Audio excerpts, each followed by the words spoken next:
Okay. And we'll share the screen.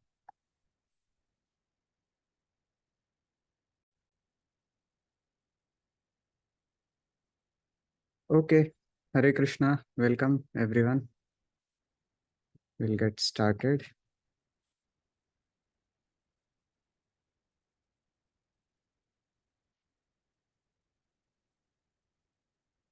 Visible.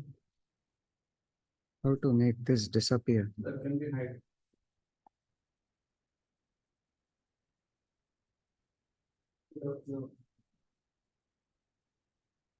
Okay.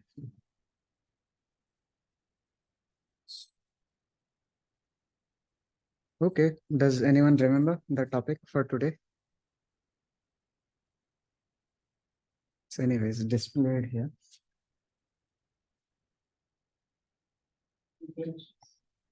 Hmm. Yeah, yeah. Right.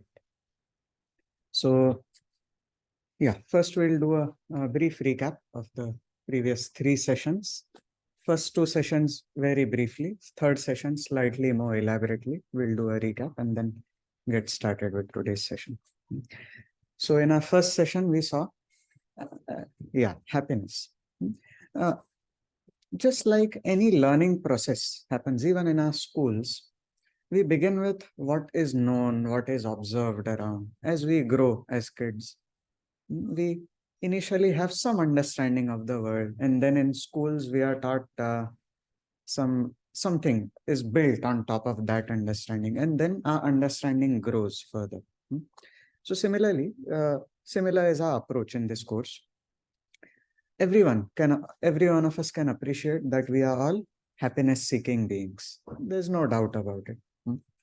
So that was our first session. We are all looking for happiness, all of us, and humans, non-humans. And we are looking for happiness all the time. And we are looking for oceanic happiness, not just tiny drops of happiness.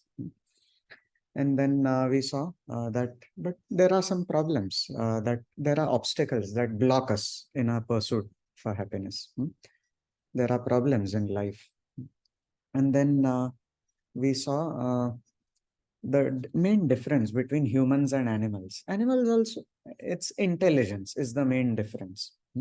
Animals also have some intelligence, but their intelligence revolves around doing these 4 things nicely. What are they?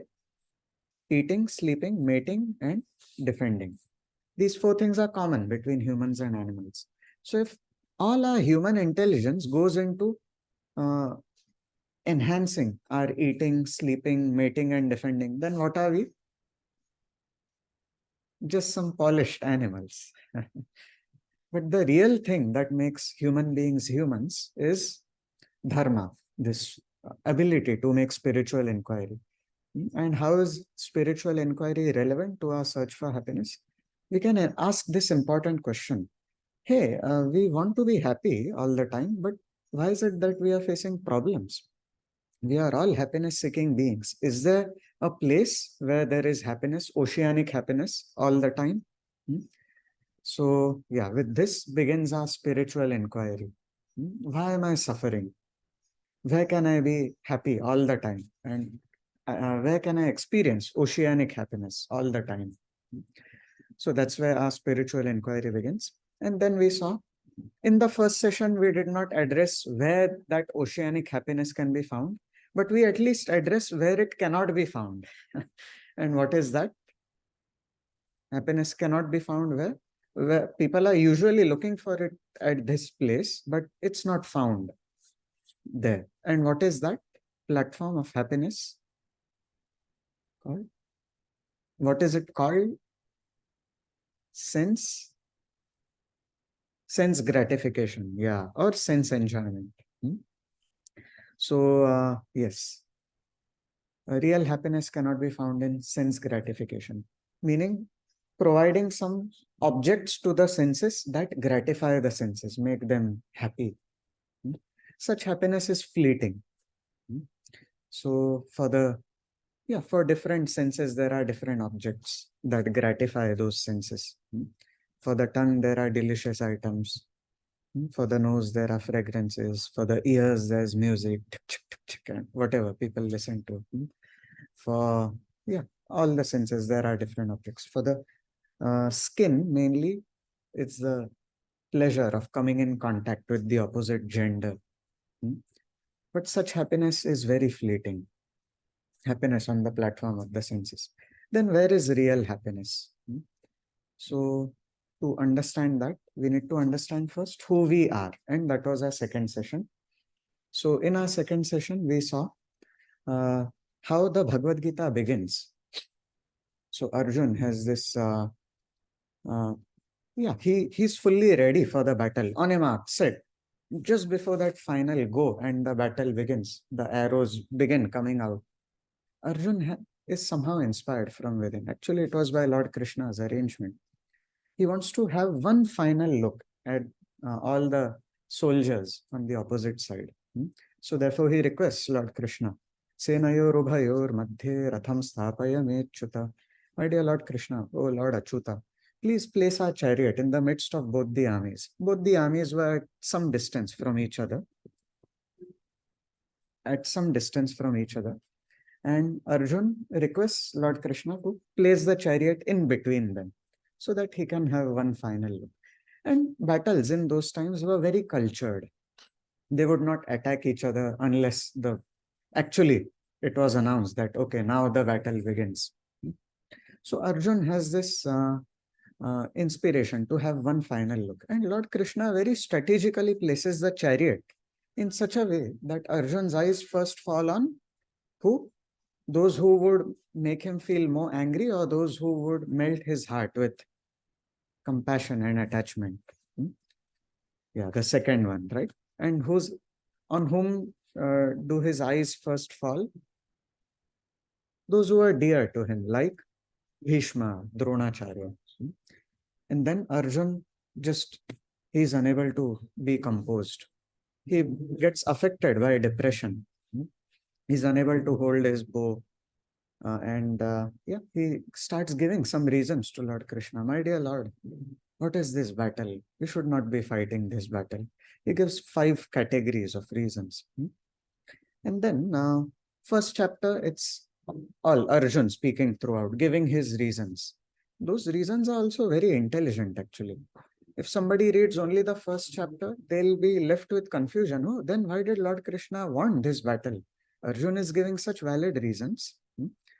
But when Lord Krishna starts speaking, when does he start speaking? When does Lord Krishna start speaking the Gita?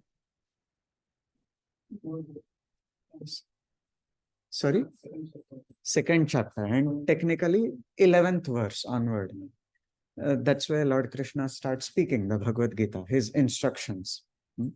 What is to be done, what is not to be done, what is right, what is not right. And who can be a greater authority than Lord Krishna? So, yeah, then we saw how Arjun, at the beginning of second chapter, he surrenders to Lord Krishna. My dear Lord, I am yours. I am confused. You please guide me. You please take charge of my life. So similarly, when we are confused in life, we should go before Lord Krishna and beg him, my dear Lord Krishna, please take charge of my life. Please guide me. Please show me what you want me to do. My whimsical mind is pulling me in so many directions. So I'm confused. You please give me direction. Please show me, my dear Lord. I'm begging you humbly. So in a similar spirit, we can also beg before Lord Krishna. And then Lord Krishna, in 10th verse, it is mentioned how he has a beautiful smile on his face before he starts speaking the Bhagavad Gita. Can you imagine? It's an intense situation. Lord Krishna has a beautiful smile on his face. How wonderful that is. So verse 2.11 onward, Lord Krishna starts speaking. And what's his very first instruction? And what's the very first theme of the Bhagavad Gita? Don't worry, yeah. And based on what is Lord Krishna saying, don't worry, you need not worry? Based on what truth?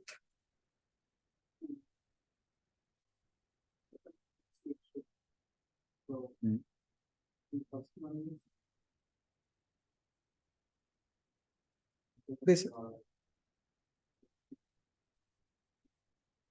okay, yeah, but based on what truth is it?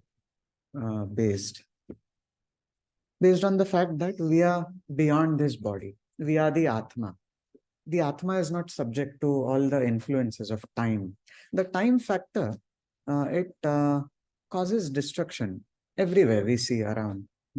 Gadgets, they have a lifespan. Our bodies have a lifespan. But we, the real person, the real you, the real me, the real him, and the real her, all of us, who are we? We are Atmas. And the Atma is not subject to destruction. The Atma is purely spiritual. It's beyond the time factor. So that can instill such fearlessness in us. So that is the first don't worry message of Lord Krishna. It's based on self-realization. Realizing that the real self is the Atma, not this temporary bunch of chemicals. And the second don't worry, which is where Lord Krishna ends his instructions with in the 18th chapter. The instructive part of Bhagavad Gita also ends with another beautiful don't worry message. And on what is that don't worry message based? God realization. Yeah. So first don't worry message is based on self-realization. Second don't worry message is based on God realization. Realizing who is God. What is our relationship with God? And how beautifully God acts in our lives if we just turn toward God. So that's God realization. So that was our second session. We also saw some scientific reasonings for the fact that we are the Atma. So we saw reincarnation case studies. We saw out of body experiences. Then, also some common sense reasoning. Here's one simple argument. We think we are so advanced, right? Technologically advanced. Can't we do one simple thing? If we were just this bunch of chemicals, if somebody dies, can't you reverse the reaction and make that person alive again? So much research goes into so many other things, and so much research has gone into even making life permanent, but nobody has found a solution. In the past, there's one funny anecdote. There was one, I think Walt Disney. He had a desire to live permanently. Of course, almost everyone has that desire because it comes from a spiritual self. The spiritual self never dies. So we are actually deathless, but the body goes through death. But still, while living in this body, also some people have that desire. Oh, it would be so nice to permanently live in this body. Those who are spiritually minded, they want to live permanently, but not in this body. They want to live in their spiritual, at the platform of spiritual perfection.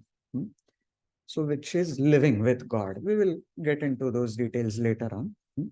But those who have no spiritual vision, they also have this desire to live permanently, but they have a desire to live permanently in this body. Hare Krishna. Welcome. Please have a seat. What's your good name? Vinay. Vinay. Okay. Oh, we have had WhatsApp chats, I think. You have signed up for the Gita in a Nutshell course? Yes. Yeah, I think I have reached out to you. Welcome. Oh, is it? Okay. Oh, okay. Then that's another Vinay. Okay. Welcome. Yeah. Thank you for joining us. So, we are on the fourth session of Gita in a Nutshell course. We are just doing a recap of first three sessions and then we'll start the fourth session. Yeah. So our first session was about our search for happiness. We are all happiness-seeking beings. Second session was, but who are we? We are happiness-seeking beings, but who are we? And Lord Krishna gives us an answer right at the beginning of Bhagavad Gita that we are not these bodies. We are not just a bunch of chemicals, but we are the spirit, soul, the Atma. And the Atma is deathless. The Atma is beyond the influences of time. And in this connection, we also saw somebody may have a doubt. Oh, why should I just blindly accept what the Gita is saying? Is there some scientific proof? We saw some scientific reasoning also. There have been so many reincarnation case studies, even in the modern world. in the scientific world, reincarnation case studies. Then there's another phenomenon called out-of-body experiences or near-death experiences. That we saw that, and then we saw common sense. So right now we were discussing one reasoning. Okay, if we are so technologically advanced, and if we were just a bunch of chemicals, if our existence only consisted of this bunch of chemicals and all our feelings, emotions, all boil down to only some electrochemical signals passing through the neurons and the nervous system in the body, if that was all there was to our existence, then why can't we, if somebody dies, why can't we just reverse the reaction and make that person alive again?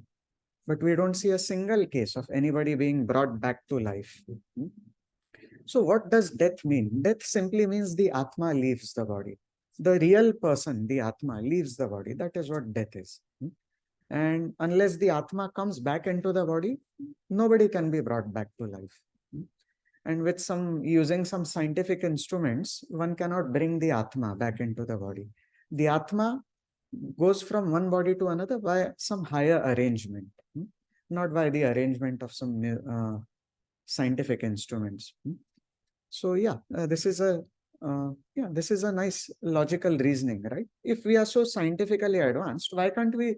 If we are just a bunch of chemicals, then why don't you reverse those reactions that made a person die? Why can't you reverse that and bring him back to life? There's no answer to that. But we have an answer based on spiritual understanding, based on the Bhagavad Gita, that the Atma has left the body. Unless the Atma comes back, nobody can be brought back to life. So yeah, that was our second session. And we also saw how this knowledge can help us become fearless in life.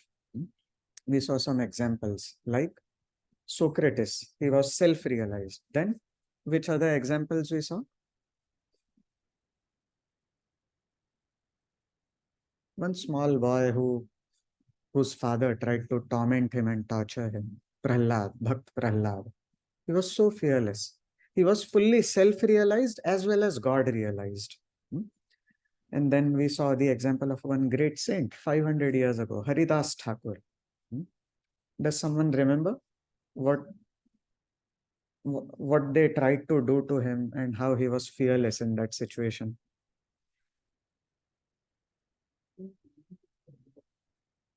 Oh, we did not? Okay. I think in last session we did take that story. So they tried to kill him by whipping him through so many marketplaces. Ordinary people would die with such a treatment, but he just fearlessly kept on chanting. He was chanting God's names. So, and in our last session, we also introduced this process of chanting God's names as a very powerful form of spiritual practice. So, Haridas Thakur, he was so fearless. He was self-realized as well as God-realized. He was born in a Muslim family, actually, but he developed such attraction to Lord Krishna and his message. He was much, much more spiritually advanced than any so-called Hindus. So that was Haridas Thakur. So then in our third session, oh yeah. So yeah, we discussed these definitions in our second session. Self-realized means understanding that we are not this body. We are beyond the body. We are the Atma. And God realization means we understanding who is God, what is the relationship with God, how sweet is God, how loving is God, how we can attain our relationship with God, how God plays such a wonderful role in our lives throughout. So yeah, that is God realization. It's about connection with God. Let me just turn off this WhatsApp sound.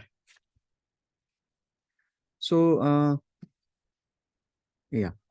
So and then in our third session, we saw how not that we are just not this body, we are not even our mind. We are different from our mind as well. So somebody may think, okay, fine, we are not just this bunch of chemicals, but maybe we are the mind. Me and the mind could be the same personality, right? But no, the Bhagavad Gita informs us we are not even our mind. So in this connection, we saw two types of bodies. So Yeah, here we go into the recap of third session. We saw two types of bodies, and what are they called? Gross body and subtle body. So gross body, what does the gross body consist of? Yeah, it's made of, yeah, these grossly perceivable elements. Pancha Mahabhut, they are called in scriptures: earth, water, fire, air, ether. It's just another form of classification of elements. Like in chemistry, there's periodic table. In the scriptures, all elements are classified as these five, Pancha Mahabhut. Not that either of them is wrong. They are just different types of classifications of elements in the nature. So our gross bodies are made up of earth, water, fire, air, ether. And then what is the subtle body? Then what does it consist of? Three elements. And what are they? And false ego. Yeah. Mind, intelligence, and false ego, they make up our subtle body. The subtle body is called Sukshma Sharir in Sanskrit. The gross body is called Sthula Sharir. So right now, this body we are living in, it's called the Sthula Sharir. And our inner body, which is not perceivable with eyes, it's called Sukshma Sharir, subtle body. And it consists of our mind. The mind is a storehouse of various desires and memories and so on, and impressions, samskars and all. Then there's the intelligence. What the definition of intelligence or buddhi, according to Vedic scriptures, is different from the modern understanding of intelligence. So here, according to the Vedic understanding, everyone has intelligence. It's not that there are people who have no intelligence at all. Intelligence is there. It's a part of the subtle body. Everyone has it. But some people's intelligence may be corrupt. It may be corrupted with, perverted ideas.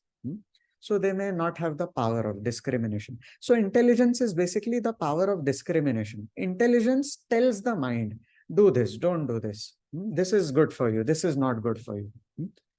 So this intelligence can be sharpened with spiritual wisdom, scriptural knowledge, knowledge of Bhagavad Gita, Srimad Bhagavatam. Then there are advanced scriptures like Chaitanya Charitamrita. So that's intelligence. And then false ego is another item in the subtle body. False ego is that element which is the linking bridge between the Atma and this whole realm of matter. The false ego makes the Atma think that, oh, I am this body. I am a part of this material world. The false ego makes the Atma fully engrossed in this realm of matter. So spiritual knowledge and spiritual practices, they help us dissolve the false ego. So once the false ego is gone, we develop what is called true ego. In true ego, one is fully self-realized and God-realized. One attains the platform of, one goes out of the cycle of birth and death. And then in this connection, we also saw, when we die and take another body, what goes with us? Which body goes with us? The subtle body goes with us. The subtle body doesn't die when we die in any particular life form. So only the gross body dies. The Atma, when death happens in any body, any particular lifetime, the Atma leaves the body along with the subtle body. And the Atma carries various impressions with the subtle body, desires, impressions, inclinations. But specific memories are not carried. Otherwise, we would be confused. Am I this male human being sitting in Boston on at the address 72 Commonwealth Avenue, or am I that cockroach from one of my previous lives roaming around here and there? One would be confused if one had all these memories. So specific memories are erased, but the desires and inclinations are carried. So that's so the mind, now in the subtle body, the mind it's a storehouse of impressions and all. The intelligence tells us which direction to go to. Do this, not this. And false ego makes one identify with something that we are not. Ego means one's idea of oneself. So there is something called true ego, our true idea about ourselves. But false ego means we think ourselves to be what we are not. So basically identifying with this body, thinking that I am this body is what is called false ego. It is enabled by this element called false ego. Then we saw this analogy. Our gross body is like hardware. The subtle body is like software.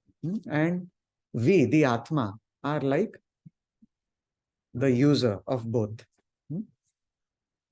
And then we also saw this example, the chariot of our material existence. Our senses, they are compared to the 5 horses in this example. Then, then the mind is compared to the rope that is controlling these 5 senses. The mind is in connection with all these 5 senses. The intelligence is compared to who? The chariot driver who is holding that rope, because intelligence can control the mind. And the real self, the Atma, is compared to who? The passenger sitting in this whole chariot of existence. So we are like that passenger. Now, currently, how our existence is, our senses, they are uncontrolled. Imagine in this chariot, if the horses are uncontrolled totally, what will happen? The chariot can go in any direction. Where the passenger wants to go, the chariot will not go in that direction. But so currently that's our existence. Our senses are not controlled. They want to go in this direction, that direction. And the mind, along with the senses, they are just uncontrolled. And then the intelligence, which is weak right now, spiritually weak, it justifies all types of activities which are based on the sensual platform. The intelligence is carried away along with the desires of the mind and the pushings of the senses. And the soul, the Atma, is just somehow trapped within, helplessly going in this direction, that direction. So basically, we can see our gross body as our lower self and gross and subtle body as our lower selves, and we, the Atma, as the higher self, the real self. Actually, the gross and subtle body are not our self. They are separate from us, but yet, because they are closely tied up to us right now, they can be seen as a part of our self, but our lower self. So right now, we are being controlled by our lower self. The lower self is taking the higher self in any random direction. But Lord Krishna gives us hope in the Bhagavad Gita. We can take charge of our lower self. With our higher self, we can control our lower self, and we can thus attain perfection. We can take the chariot of our existence in the direction which we desire to take it toward. So, yes, the passenger who is sitting in this picture, you can see the passenger is totally bewildered. But the passenger can take charge of the whole chariot.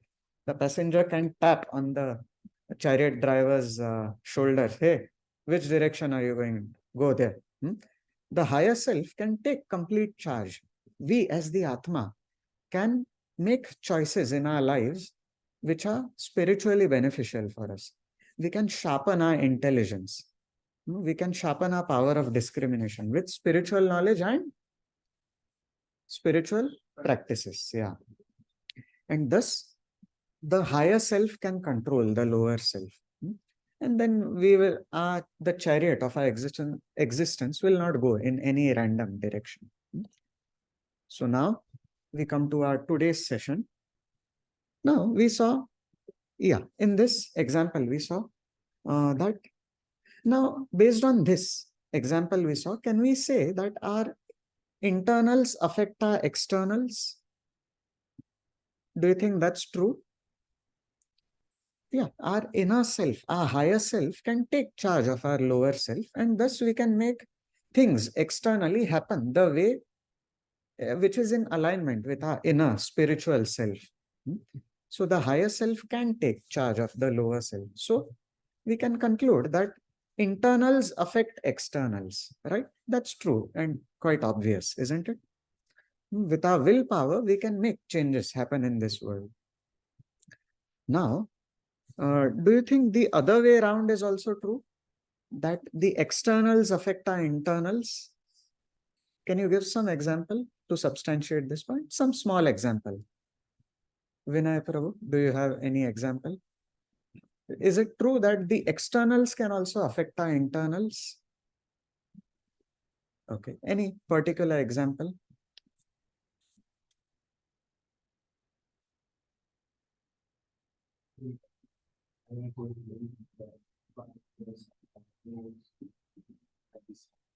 Yeah. Some sad breaking news. Yeah. Can affect us internally. Everything is going well, but one bad news we hear, the internals get affected, right? Uh,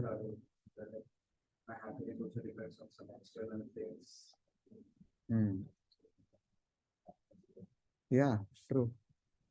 And then say, suppose everything is going well, but your boss in the company comes and gives you some assignment which is very difficult and which you dislike to the core. What happened?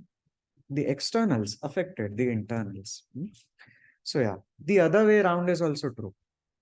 Just like internals affect externals is true, externals affecting internals is also true. Wonderful examples. Yeah. So thank you for sharing that. Now, here we come to one question, important question. Why are people the way they are? Hmm? Have you ever wondered have you ever complained about somebody in your mind at least? Why is he like that? Why is she like that? Hmm? Have you? Pretty much, almost always, right? At least once a week, it has to happen, right? At least in our mind, though we may not speak it out. Hmm? Yes, it happens. Have we ever complained against ourselves? Why am I the way I am? Has this question ever crossed your mind? Let's briefly pause for 30 seconds. If you want, you may close your eyes. Try to go back in the past and ask yourself, have I, and look for some instance where you have asked yourself, why am I like this? Has it ever happened with you?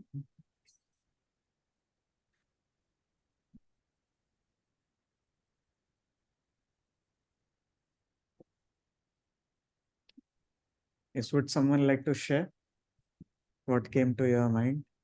Any recent past when this thought came to your mind, why am I like this? मैं ऐसा क्यों हूँ?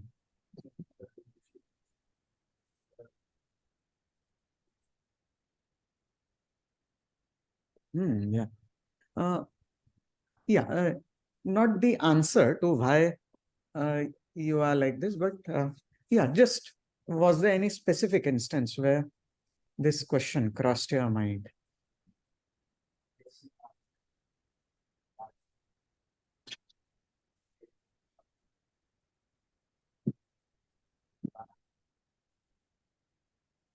Yeah. Yeah, if we are not doing well in our studies, this question may cross our minds. Why am I like this?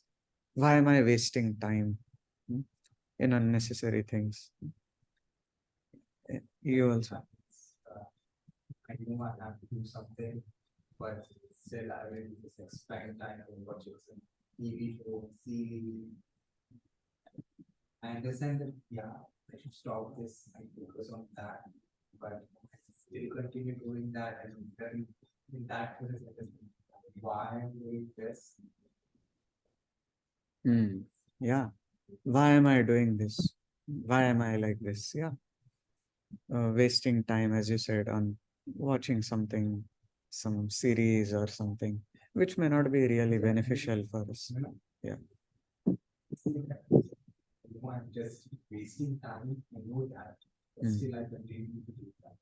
Yeah, wasting time is one prominent thing in most people's lives. Hmm. Did someone online wanted to share something?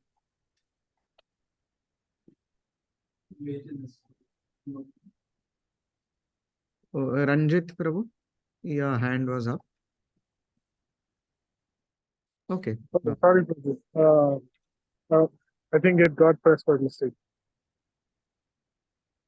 Okay, okay, sure. Shall we continue, or did anyone else want to share? Laziness, yeah. Hmm.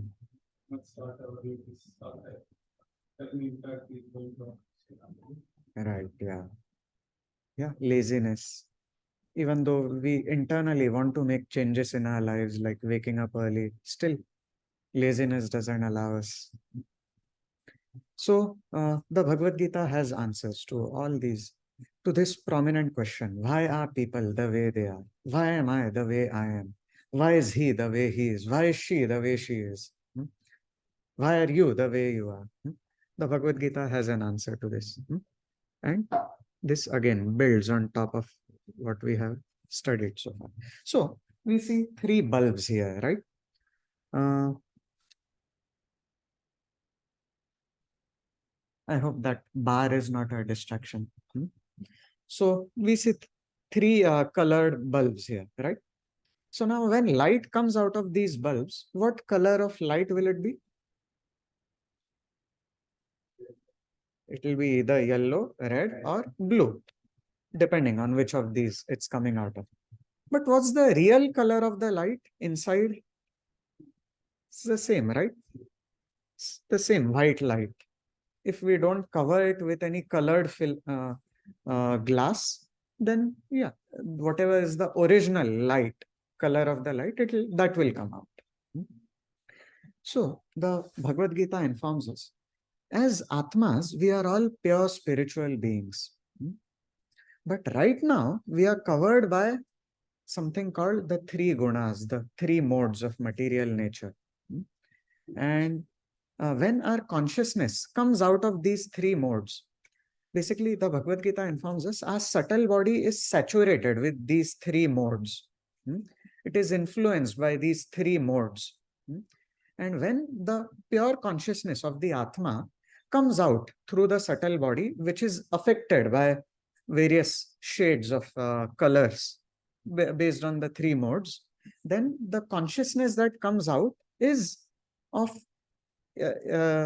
these three categories, or unlimited combinations of these three categories. So just like with when colors are mixed, you can create unlimited varieties, right? Unlimited shades you can create. So you mix different proportions of different colors, unlimited varieties are possible. So yeah, practically it's unlimited, right? Though, yeah, they may look somewhat similar to each other, but there is a slight difference between every color when we try to combine them in different proportions. So similarly, when a subtle body is affected by these three modes, the three modes are three broad categories of states of being, which affect our consciousness. And when the consciousness of the pure Atma comes out through, just like light coming out of the original filament of the bulb, when the, without these coverings, it's pure white light. But with the coverings, what light comes out is either yellow, red, blue. So similarly, when the consciousness of the Atma comes out, the Atma is a conscious being. The body is just a piece of dead matter. When the Atma leaves the body has no function at all. It is discarded in various ways. It's either burnt or buried, whatever. But because there's the Atma living in the body, all bodies of living entities, they are acting consciously. American bodies, African bodies, uh, people engaging in lively, effervescent activities. Hi, and yeah, whatever activities people engage in, socializing, partying, and all. What is what is enabling it to happen? Because the Atma is still residing in the body. As soon as any individual Atma leaves, that body drops dead. It cannot act anymore. So when that consciousness comes out through the subtle body, which is affected by these three modes, it comes out in different ways. So the Bhagavad Gita defines these three gunas. The modes are also called gunas. In Sanskrit, that's the technical term. And what are the three modes? Does somebody know you may have heard these terms. But today we will understand them in depth. Has anyone any guess, any wild guess? What three modes are we talking about here? What three gunas are we talking about here? Hmm?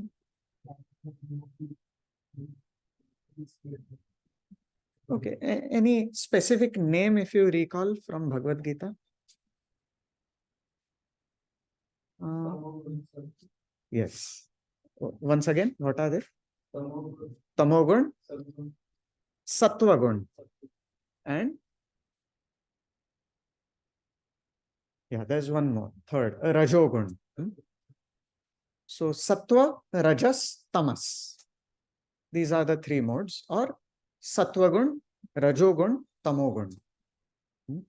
You may have heard these terms. When that, when used as adjectives, we use the words sattvic food, rajasic or tamasic.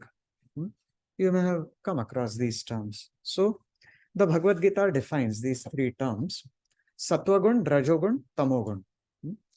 So it is these three modes that affect our consciousness, and when our pure consciousness of the Atma comes out and acts in this world, and when it is affected by the three modes, it comes out in different ways.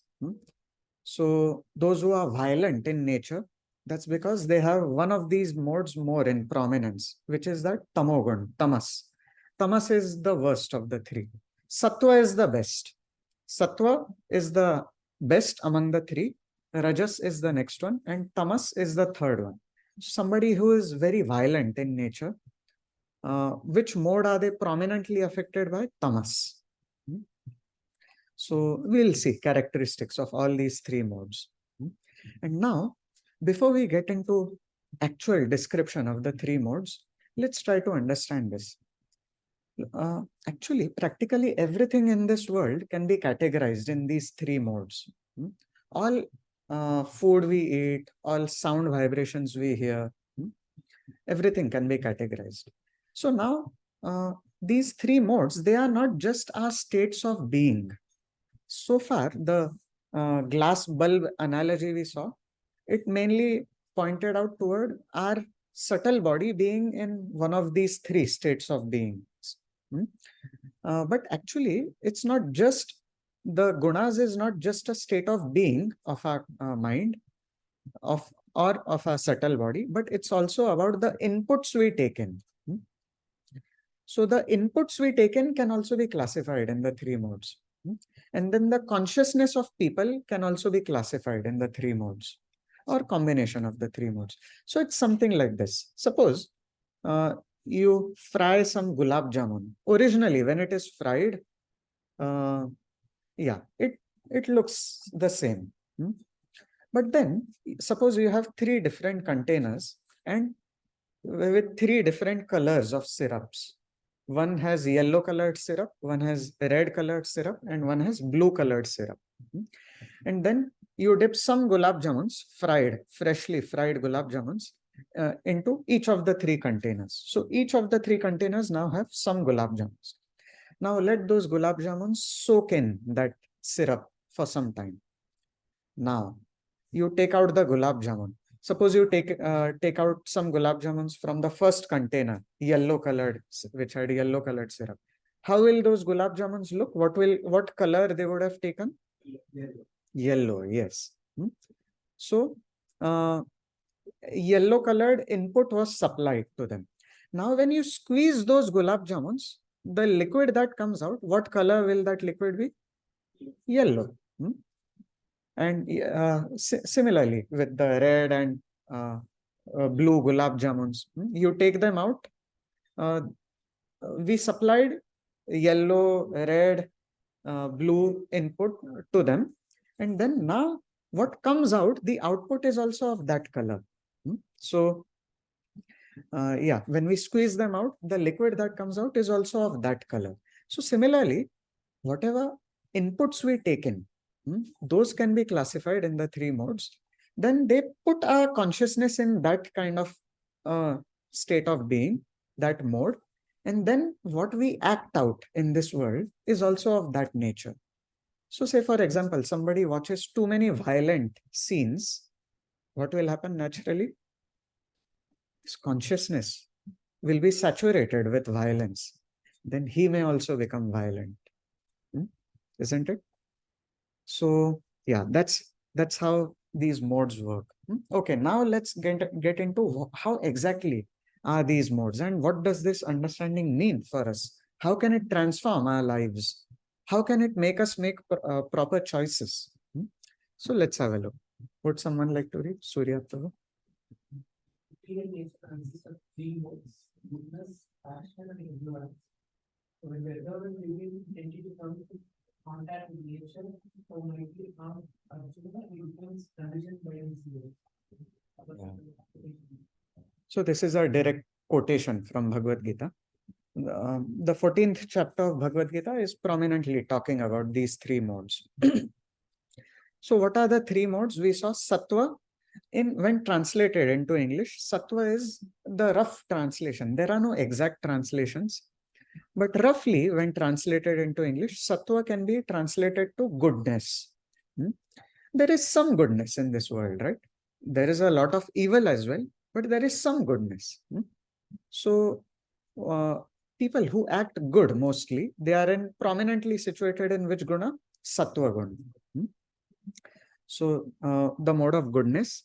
Rajas is the mode of passion, hyperactivity and passion or restlessness, jumping from one topic to another, immediately arriving at conclusions, impulsive nature, that is Rajas.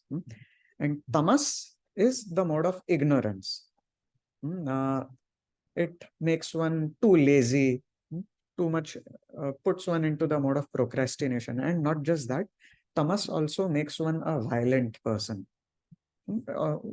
People who have destructive mentality, they are prominently situated in Tamas.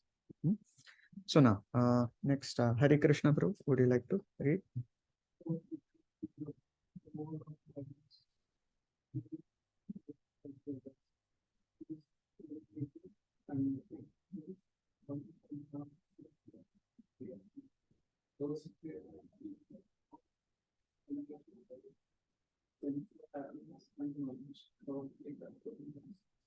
Yeah. So the mode of goodness, Lord Krishna is saying it's the best one among these three. Of course, later on we will see in our slides, Lord Krishna is saying there's something higher than the three modes also, which is at spiritual platform. The mode of goodness is also on the material platform. Welcome. So the mode of goodness is also on the material platform, but on the material platform, that's the best. But Lord Krishna is saying there is something higher than that also, which we will see later in our slides.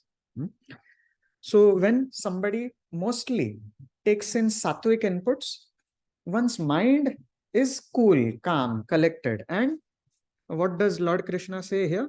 One becomes conditioned by a sense of what? Happiness and knowledge. So yeah, the mode of goodness is very good for developing knowledge and being internally satisfied and happy. So yeah, so that is sattva. There's a nice representative pic which can help us connect with this idea. Then, yeah, would someone like to read? Rajat Prabhu? The mood of passion is born of unlimited desire and longing for son of living, and because of this, the body is living entity is found material creative action working out for itself. Yeah. So, yeah, in the mode of passion, there's yeah, constant restlessness, jumping from one topic to another, running here and there, impulsive nature. Some people you may have come across, no?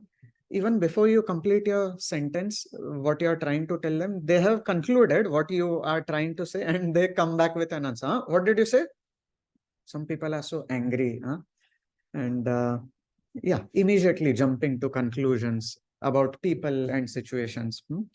and then they cannot maintain steady focus and attention on any topic, because yeah, they always want to jump from one topic to another. And then what else can come in? If somebody is a workaholic, so far, whatever the two modes that we have seen, sattva and rajas, which of these two modes would a workaholic be in? Rajas, yeah. Workaholism, it is characterized by restlessness, right? Too much hyperactivity. That is rajas. So rajasic people cannot be calm, cool, and collected. But those who prominently live in sattva gun, they can be cool, calm, collected. Their minds are peaceful. They are calm in nature. People like such people, right? Even people who live in rajas and tamas, they appreciate people who are sattvic, just because people who are sattvic are nice. They are cool, calm, collected. So yeah, that's rajas. Right now we are just going through definitions. We have a lot more examples coming ahead. I know you may have some questions so far, but after we have seen these, gone through all the examples that we have, then we will open up for some discussions and any thoughts from your side. Yeah, would someone like to read? Lokesh Prabhu? O son of Bharata, know that from the mode of darkness, born of ignorance, is the illusion of all embodied divinity. The results of this mode are madness, indolence, and sleep, which blind the conditioned soul. Yeah. So, tamogun is characterized by helplessness, laziness, destructive mentality. So somebody who has desires to kill another person, which mode is that coming from? Tamas. Or desire to kill oneself also, desire to commit suicide. In which mode is it? Tamas. Suicidal desires are not sattvic at all. It's not some selfless activity to commit suicide also. It comes from tamas. Comes from hopelessness and frustration. So tamas is the worst of all three modes. Now, quiz time. Through, sure. If it will be answered in future slides, I'll let you know. But yeah, please go ahead. Ignorance is part of the concept of so Yeah. in general, so when we are unable to detect others in any situation, we generally ignore them. That's what we sattva, we generally see that, right? So when we are don't want to argue with others, we generally ignore them. Yeah. So do you think Yeah, good question. So ignorance here refers to avidya, lack of knowledge. It doesn't mean sometimes we don't want to get into an argument with somebody and we walk away from there. It doesn't mean we are tamasic. That's why we are not capable. Sometimes we just don't want to waste time with somebody. Some people are just argumentative in nature. And if we don't want to waste our time with them and we walk away, it doesn't mean we are in ignorance. Ignoring somebody is not the same as being in ignorance. Yeah. So any of these when we are concluding the person who thinks that is nature of the all kind of practice starting from the code and behavior and life. So anything that happens, yeah. not always in one situation that we are saying it is very important. So that's really discovery. Yes. Yeah. It's not So actually, it's a combination. We are coming to that. Yeah. Good point. Yeah. It's not just one thing. Yeah. So the person always be in one mode or No, will no. change, like, It changes. Yeah. It's there in the slides. But yeah, we have examples for it. Yes, it's usual. It's always a mixture. Actually, we have verses from Bhagavad Gita which point out how it's a combination. It's not. But right now, to understand the three modes, we'll understand them separately. But every individual is affected by all three modes. But yet, in any individual, one of the modes is more prominent than others. So then we say, okay, this person is sattvic prominently. that mode is in prominence, but some aspects of a person's life may be more in rajas, some may be more in tamas. The percentage of these gunas depends. Yeah, depends on what choices that person has made in life. Yeah, this is coming in the future slides. Situation and choices the person has made. Yeah, because what situation we put ourselves, we do it by our own choice. It is in our choice what to watch, what to listen to. If we always listen to somebody who keeps complaining or criticizing others or who uses harsh words, in no time we will also become like that. So yeah, but we have a choice what kind of people we be around and so on. You have made the best choice coming to the temple regularly. So this choice can take us even beyond Sattva Gun to something higher than Sattva Gun. We will see that. Okay, quiz time now. Through these quiz means you have to classify which mode this comes in. Okay. Now, for the time being, put aside this thought that everything is a complex mixture of three modes. The examples we have, you'll have one answer, one solid answer. There's no confusion. Could it be this mode or that mode? So you have to point out which mode it is. So when we are studying, it's best to analyze the three modes separately for their own individual characteristics. When it comes to practical life, it's going to be a combination of three modes. But right now, let's analyze them separately. Okay, yeah. Now we will analyze happiness in three modes. Somebody who is prominently in Sattva Gun, what kind of happiness they feel. Somebody who's prominently in Rajogun, what is their how is their pursuit for happiness? And somebody who is in Tamogun, how is their pursuit for happiness?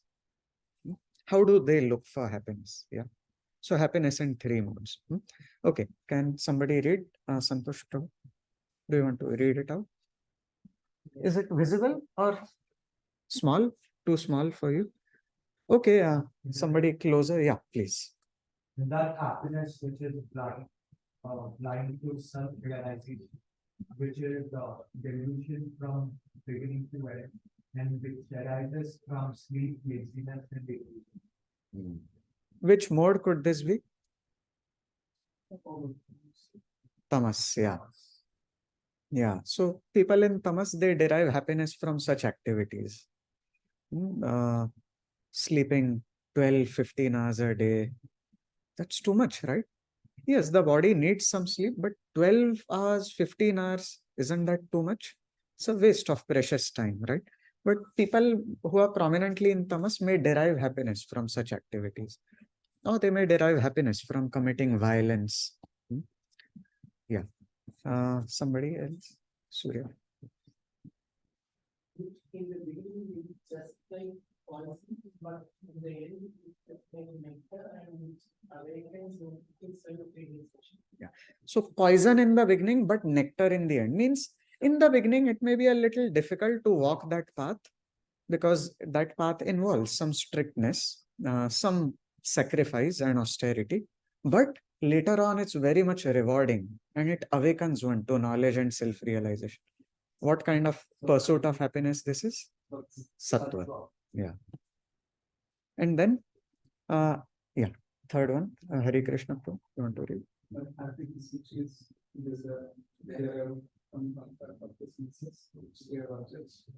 And happiness like nectar and person, but poison again. Yeah. So in the beginning, it looks nice, rosy, all the nightingales singing, flowers blooming. It looks so romantic in the beginning, but ends in a bitter way. It feels like poison in the end. Yeah, this is rajasic happiness. So yeah, Krishna, this will make it simpler. Krishna defines these three kinds of happiness as happiness in sattva. In the beginning, we don't experience it as happiness. It may feel like some difficulty, but later on, it's very rewarding. It actually makes us happy and satisfied and peaceful from within. That is happiness in sattva. Happiness in rajas, it looks like very nice, glamorous in the beginning. Glitter, it glows like glitter. Oh, she's so nice. Ah, if I simply get to hug her, I'll be so happy. But it ends in a bitter way. Hmm?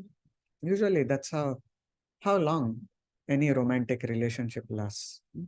Doesn't last long because it is happiness in rajas. Hmm? Happiness due to contact between the senses and sense objects. That is happiness in rajas. Feels like nectar in the beginning, but in the end, it ends like poison. Becomes distasteful and very bitter. Hmm? And happiness in tamas is poison in the beginning and poison in the end also. Like imagine the life of gangsters and all, always running away from police, committing this crime, that crime. It's horrible life right from the beginning. And in the it begins horribly, ends also horribly. Hmm? So that's life in tamas or happiness in tamas. Yeah, no?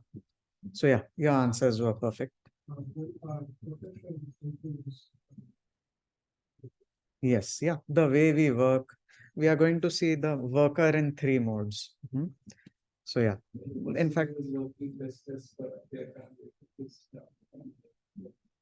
really important because that is the we have to follow that.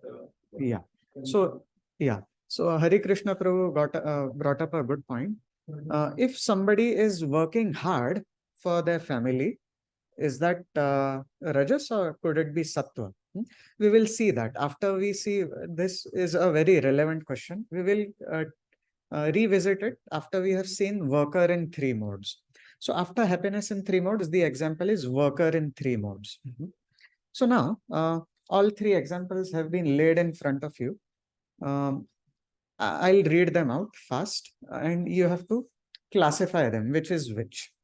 First, do it in your mind and then we will take it up. So the first box, what's wrong if I smoke cigarettes or have multiple affairs, romantic affairs? I am not harming anyone or stealing anyone's money. I don't force anyone against their will, against their consent. Okay, so uh, don't speak up the answers right now, even if the answer may have popped up. Just consider it in your mind.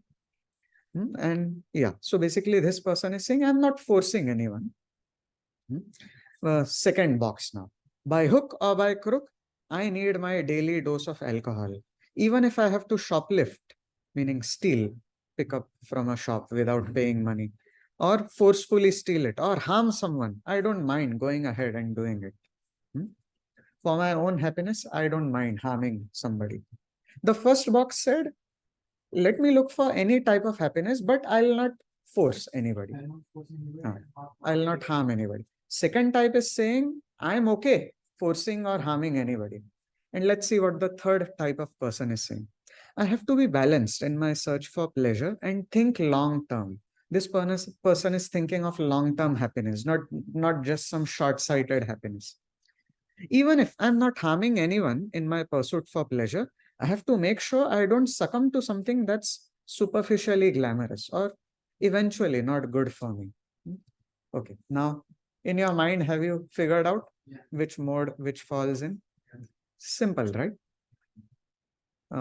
Okay, let's ask Lokesh Prabhu. Do you want to? The first box, which mode is it in? Tamas. No, first box. It is like a mix of recklessness and righteousness. Okay, but the second box was the worst of the three, right? Oh, so yeah, to give one, it's just more associated. Yeah, just one mode per box. Okay, right now let's not think about mixture of modes. Right now let's just focus. We are analyzing one at a time. First one is rajas. Okay, wonderful. Third one, sattva. Yeah, right, wonderful. Second one, tamas. Yeah, the left out. Okay, wonderful. Yeah, these examples will make it clearer what the modes are. So the person in tamas, a person in sattva, he will not unnecessarily get into romantic relationships, even if there is agreement from that side. That person thinks long term. Such persons, they tend to have a steady relationship, just one wife. They divorce, jump from one partner to another. Such people are more in Sattva Gun, acting on the platform of Sattva Gun, at least in this aspect of uh, relationship with the opposite gender. A person in Rajas, he'll say, okay, it's okay, I can have multiple affairs. I'm just not forcing anybody. As long as there's agreement from the other side, yeah, why not? So such persons, they may marry, divorce. They won't rape somebody, but still, it's not a good way of life. But a person in tamas, he may even commit rape and violence just for some temporary sexual pleasure. Huh? So yeah, that is pursuit for happiness in three modes. Hmm? So yeah. Now let's move ahead. Now worker, yeah, your answers were correct. Worker in three modes. And then after we take this example, we will see Hare Krishna Prabhu brought up a nice point. What if somebody is working very hard for their family? Let's see. Yeah. Surya Prabhu, do you want to? Who is materialistic, obstinate, cheating, and expert in insulting others, and who is lazy, always moral, and procrastinating. Second one. Attached to the work and the fruits of work, desiring to regard as fruits and be giving, always envious with you and move with joy and sorrow. It's a slightly difficult comparison between the two, but still, one is prominently worse than the other. And third one, Because it's break it down into different because yeah. The third box, what would you categorize it as? Sattva, yes. People who work in Sattva Gun, they are dutiful. They do their duties nicely. They are not egoistic while performing their duties. They don't go into unnecessary politics while at work. At work also we see politics, right, happening. They work with determination and enthusiasm. And even if failure comes sometimes, they are not so depressed. Oh, I failed. They move on in life. They continue with determination.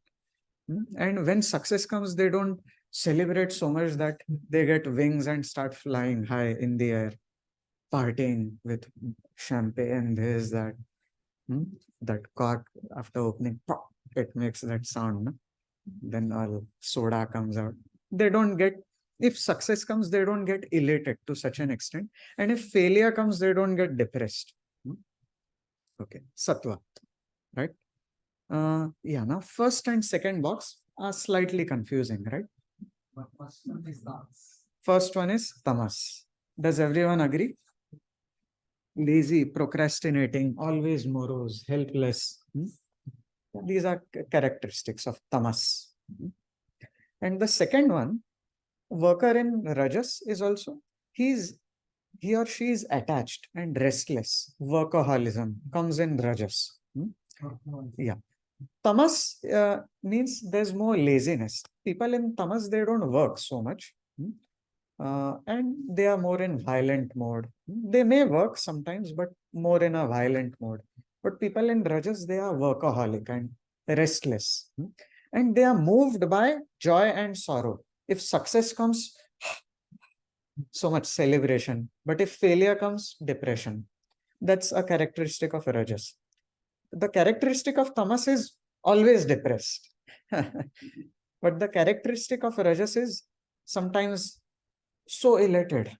They become proud if some success comes, and sometimes so depressed if some failure comes. So yeah, first box is tamas, second is rajas. Does everyone agree?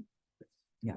Now, coming to that point brought up by Hare Krishna Prabhu, what if somebody is working hard for their family, out of love for their family? Now, what happens if, say, such a person who is working hard for his family, if he is in rajas, he'll start working for his family, but in the process, he'll get so caught up, he'll forget that he's originally working for his family. He'll forget to give time to his family. He gets so caught up in that. Doesn't it happen to some people? Yes. They may begin some endeavor with some goal in mind, but in the process, that goal is lost. So yeah, this can happen with somebody working in Rajas. I'll work hard for my family, earn millions of dollars.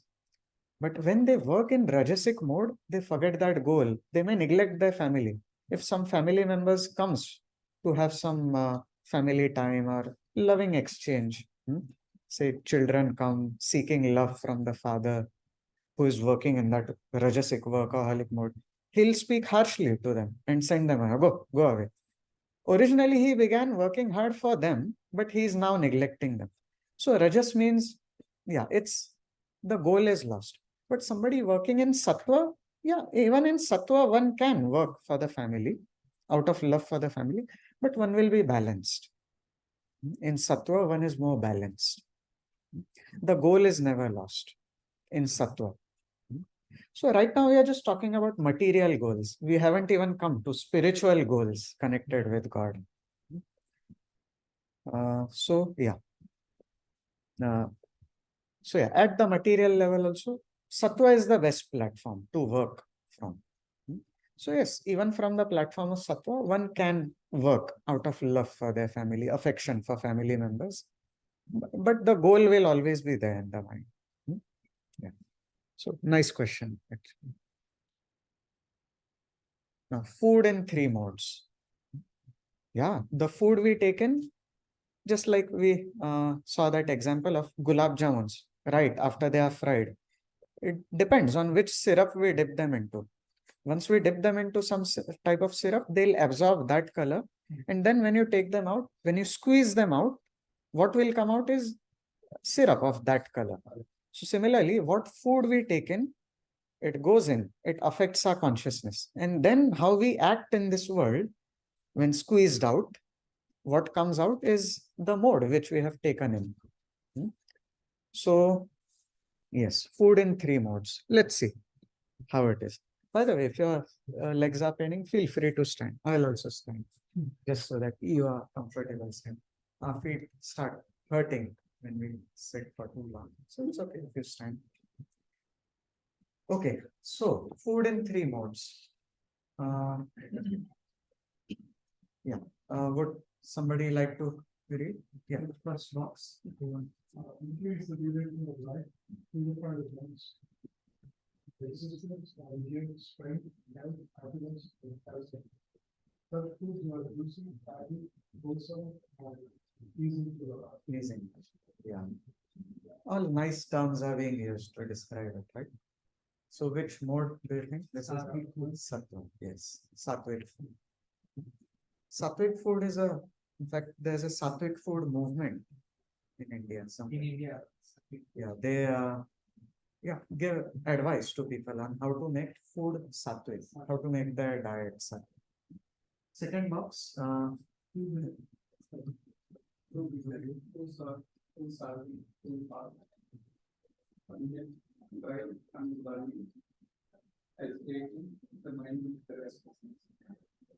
much masala. After eating it, water will come out from all pores of the body. Every part of the body will sweat. It agitates one with restlessness. Okay, let's see the third one also and then decide which is Rajas, which is Tamas. Peaceless, decompose, complete, stay, and rotted, cruelty and violence, pure after living in peace. Yeah, like eating the flesh of some animal after committing violence against that animal. Then, yeah, decomposed food, rotten, smelling very bad, putrid, decomposed. Now, which is Rajas, which is Tamas? Third one is tamas, because violence toward other living entities. Yeah, there is violence involved. Yes. And second is Rajas. Agitates one with restlessness. Vegetarian food can also be in Rajas. If it has too much masala, it is that. So yeah, some masala is okay, but too much when we make it excessive, then it becomes Rajasic. Sattvic, Even organ and garlic come under yes. Yeah, they are Rajasic, and I have heard they can agitate tamas also. Yes, yeah. Yeah, therefore, in temples, in our ISKCON temples, nowhere Yeah, onion and garlic is totally avoided in most genuine temples in India. Not even outside ISKCON, they avoid onion garlic.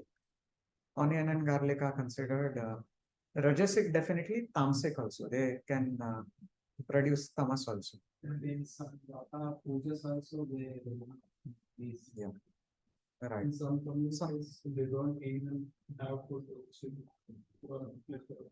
grown in the environment. Yeah. So yeah, that is because of another reason. It's not because of the three modes. Like carrots, carrots are sattvic, but yeah, Jains avoided because it's grown underground, and the reasoning is different. They're not related to the three modes. It's related to yeah, because some organ, some bacteria or something maybe there, yeah, underground. That's another reasoning. Yeah, practically every food will have some or the other microscopic organisms. So our reasoning is not more, the Vedic understanding for what food is to be taken, what is not to be taken, is not more along these lines the way Jains have, but ours is more along the line of the three modes. So yeah. Yes, and non-veg food, which category is it in? Tamas, yeah, product of violence, and it puts one's consciousness into tamas. So, yeah. Food in three modes. Okay, now, yes, Towards some other milk comes from cows. Milk is hardly the cows. milk is sattvic, no doubt about that. But in modern times, human beings have started mistreating cows so to such an extent. So yeah, some people are coming up with vegan options and all. But milk is sattvic, actually, no doubt. The way God has created is even after giving milk to the calf, whatever is surplus is sufficient for human society also. Lord Krishna himself, one of his names is Pal, before that Pal, but before that there are two more letters. Gopal, yes. Gopal. What is go? What does go mean? Cow, yeah. So if yeah, in Vedic times, cows were treated with great love. They were like family members. So just like in a family, everyone supports each other. Mother cooks for the family, father earns for the family. Children also support the family as they grow. So cows were like family members. They support. Used to be in one's house. Hmm? They also used to pamper them in their own house. Yeah. Cows were kept at home, treated with great love. They were like family members, and they contribute by giving milk, cow urine, cow dung. They have so many medicinal properties. So yeah, They're like growing like pets. yeah, Houses. they were Some- treated much better than pets, actually. Yeah, they were treated like family members. And cows also, cows become, when they establish a loving connection with uh, who is taking care of them, humans who are taking care of them, when they sense that somebody at home is sick, cows will, they are so intelligent. They go out in the nature, they eat some specific grass, some herbs, and come. And when they give that milk after eating those specific herbs and grasses, that milk somehow cures that disease. Yeah, that's a very wonderful arrangement by God, that there's such a loving relationship. So milk is definitely sattva gun. It's not rajas or tamas. But in today's times, everything with so much commercialization, cows are treated so badly. And then finally, after they have given us so much milk, they are sent to slaughterhouse once they stop giving milk. Imagine some old member at home, when they become old and are unable to contribute, do we kill them? That's so horrible, right? So yeah, what the modern society is doing is very horrible. So therefore, there are dairies coming up now. They need more support. They take care of cows. They derive milk from cows after nicely feeding the calves also. And once the cows stop giving milk, they still take care of those cows throughout their lives. Such farms are called, such milk is called ahimsa milk, and such dairy is called ahimsa dairy. So ISKCON has many such ahimsa dairies. Yeah. Goshala is the same.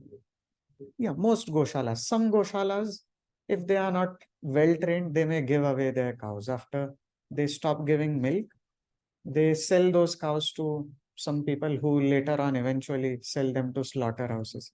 Then such a goshala cannot be called ahimsa goshala. Ahimsa goshala means we will not sell the cow even after they stop giving milk. So that becomes ahimsa dairy. Shall we move ahead? We still have a few slides to cover. We'll take up reflections, questions later on. It's a very interesting topic, no? Sattva gun, Rajogun, Tamogun, very relevant for our lives also. So yeah, your answers were perfect. Music in 3 modes. Yeah, music can also be in 3 modes. Yeah. So music and sound vibrations we take in 3 modes. Now I don't have any textual description for these. So I'll verbally describe and you can classify them, which mode it is in. Okay, so on one hand, we have music, rock music, hard metallic music, glorifying destruction, evil. Yeah, tamas. There was one singer, Kurt Cobain. When I was studying in school, I had seen one T-shirt. One of my schoolmates would wear one T-shirt with Kurt Cobain and one statement written, "I hate myself." So, and eventually, I later on heard from somewhere, Kurt Cobain, he was a musician. He committed suicide. And his songs were also of this nature, destructive mentality, either destroying others or destroying oneself also, as we discussed. Even thoughts about destroying oneself, they come in tamas. So yeah, music that glorifies evil, or in some Western music, I've seen some, yeah, when the music is going on, ghost-like beings dance with ghost-like costumes. You may have also probably come across something like that. The kind of music it is, what message is spread through that music, which mode could it be in? Tamas. Then music that, yeah, romantic music, hop, hip hop, pop, glorifying the body parts of the lover. Your eyes are like this, your cheeks are like that, your lips are like this, and your hips are like that. Which mode could it be in? Rajas, yeah. ये आंखें, ये गाल, ये whatever, glorifying the body parts of the romantic partner. So such music is in Rajas, glorifying the lips and the hips of the lover. And then music that glorifies, glorifies nature, glorifies good deeds, sacrifices for others. "Eh mere watan ke loko," and glorifies the sacrifices of soldiers of the past.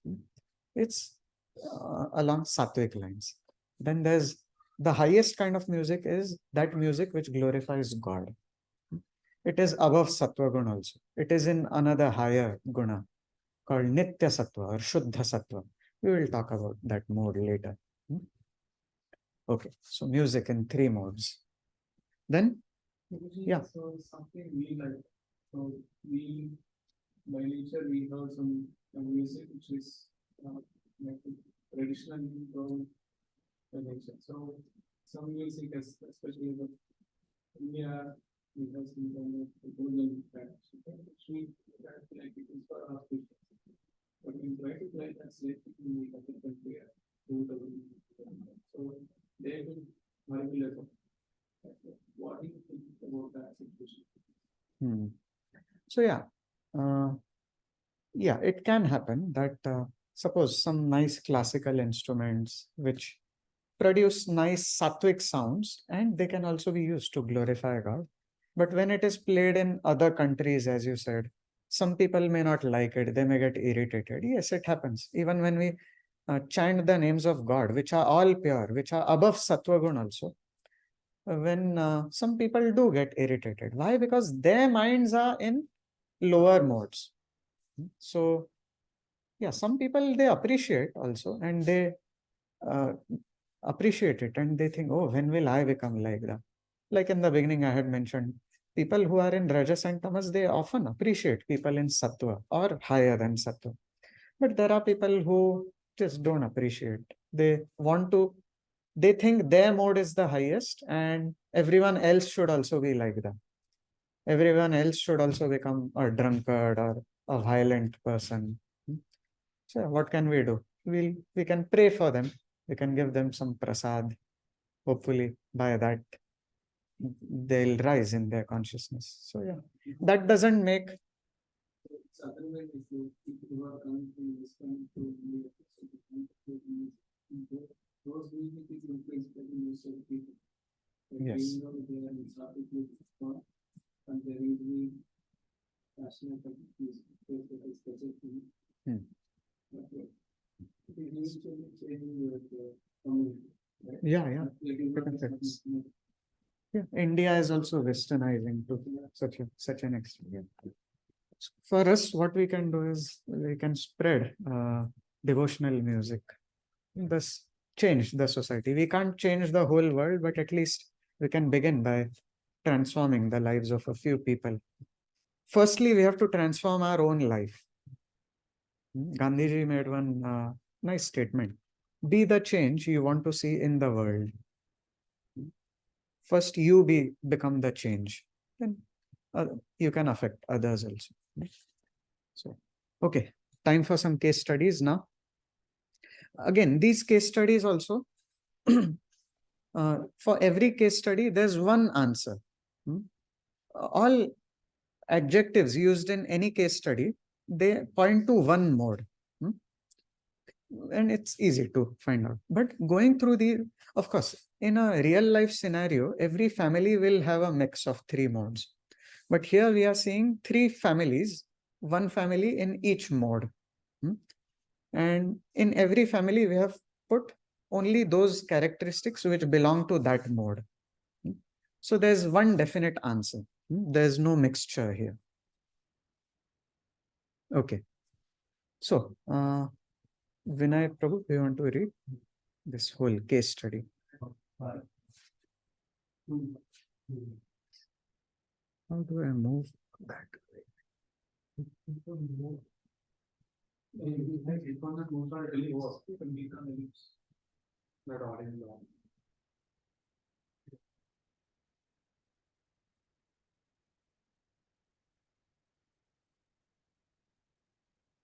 I'm not seeing that bar.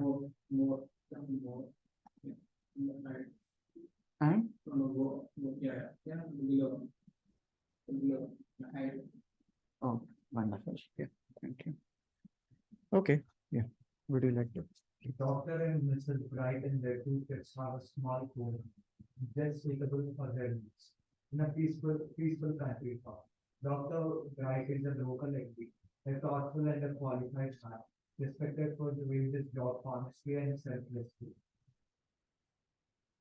His hobby, reading books of philosophy, poetry, and science. Mrs. Bright, when kids are in school, engages in the farm and garden around the house and cares for the family now. The Brights are mildly prosperous and uh, give their thanks to God. And they and take their religion as a serious duty. By almost anyone's standards, they would be considered very pious. They don't gamble and would be considered they don't gamble and for them intoxicants are strictly prohibited. They don't smoke and want to think of liquor. They don't even drink tea or coffee. Dr. Bright has seen many of his patients being troubled to themselves through extramarital affairs. So Extramarital, outside extramarital marriage. so he has always been faithful to his wife, and she too has always been faithful to him. The Brights decided long ago that killing animals is barbaric, so they never eat meat. fish, chicken, or human eggs. All in all, the guides lead a clean, simple, and a happy life. Which mode is it? Sattva. Sattva, yeah. Can you point out some adjectives that are characteristics of Sattva Gun? So it's faithful, Huh? Faithful, yes. suitable for the Sorry? suitable for the needs. Yeah. Suitable for their needs, yeah. Peaceful country town they live in. Hmm? Honesty and Plus selflessness. prosperous. Huh? Prosperous. Prosperous. People in Rajas can also be prosperous. Place for family. Uh, Yeah, they care for their family cow. They are caring in nature. People in Rajas and Tamas can also be rich in this world. So that's not a Thanks to honesty. Yeah. Thanking God. thanking God. They take religion as their serious duty. Then they are dutiful. Then they don't You don't gamble. gamble or they don't take intoxicants. They don't eat non-veg, meat, fish or eggs. They don't smoke. They don't indulge in sex unnecessarily, and definitely not outside marriage also. Hmm. Even within marriage, they are controlled. Feelings. Yeah, clean, simple, and happy life. So yeah, wonderful. So yeah, all these adjectives they point out toward a sattvic life. Next.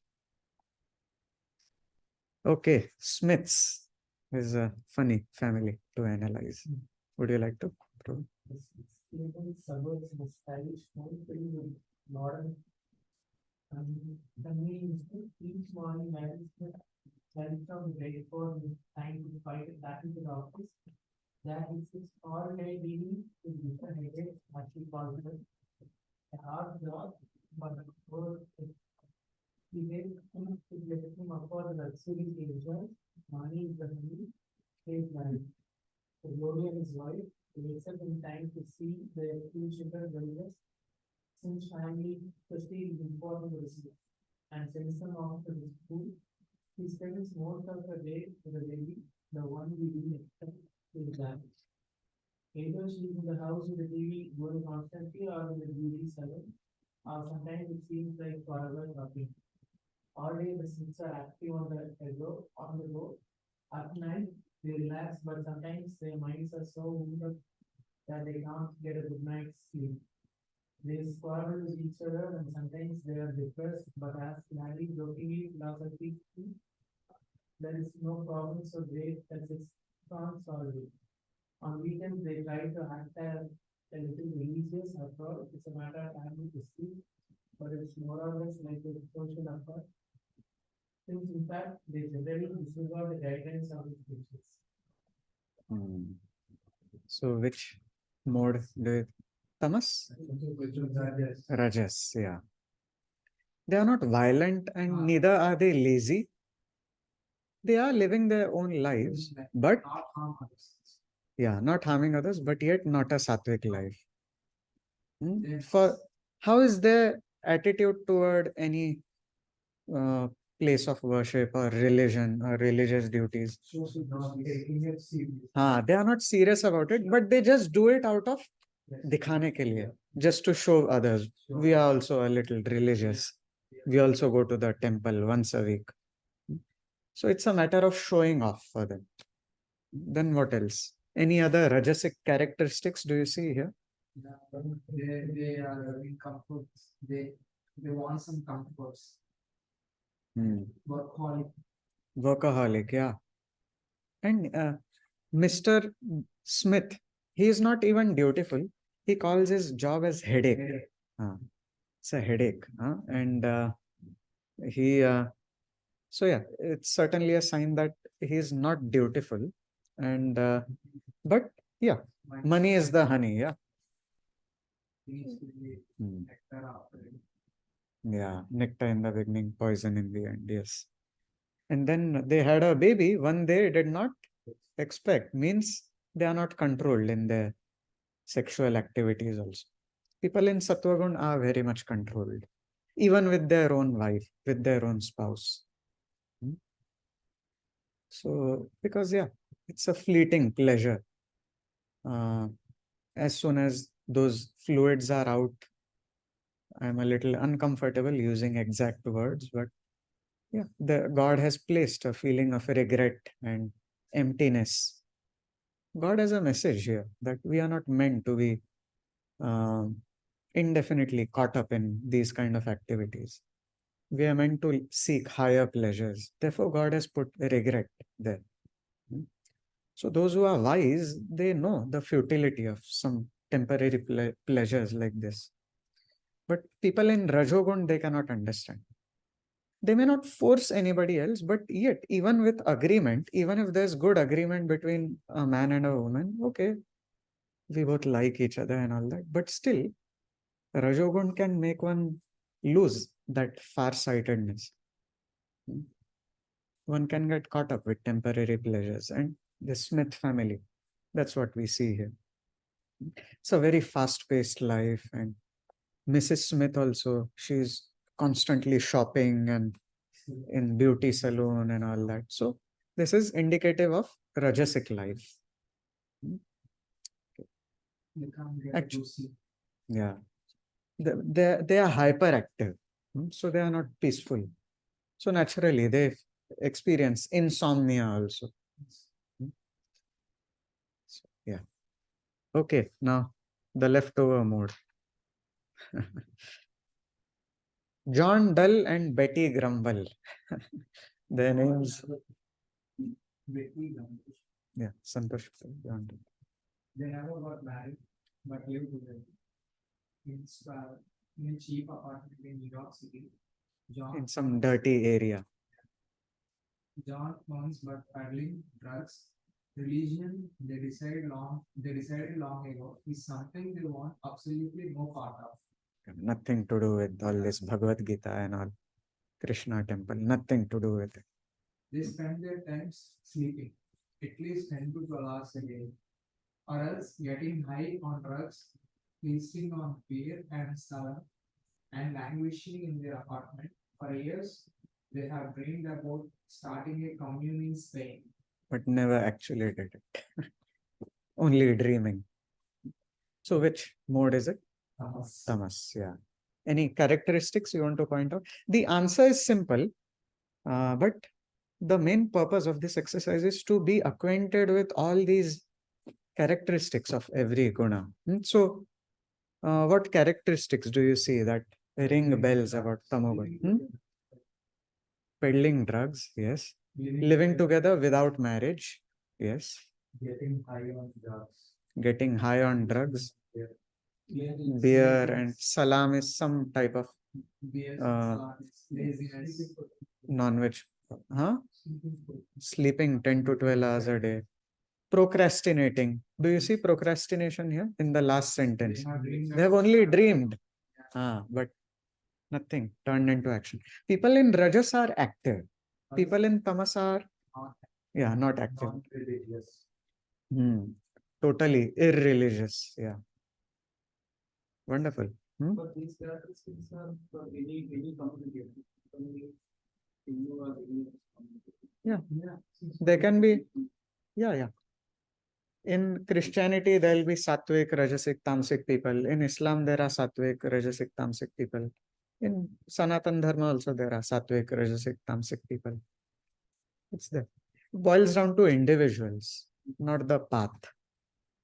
Yeah. Okay. Now, mixed modes. Actually, it's a mixture of 3 modes. It's a complex mixture rather. And there are so many permutations and combinations possible. In every individual, each one of us, some aspects of our personality may be Rajasic, some may be Tamasic, some may be Sattvic. So Lord Krishna in fact says the modes are competing with each other for supremacy. Here's one verse. Please repeat after me, line by line. We'll recite the Sanskrit. Rajastamascha Sattvam bhavati bharata. Rajah sattvam tamaschaiva tamah sattvam rajastatha. You want to read the translation? Sometimes the mood is reduced, repeating the moods,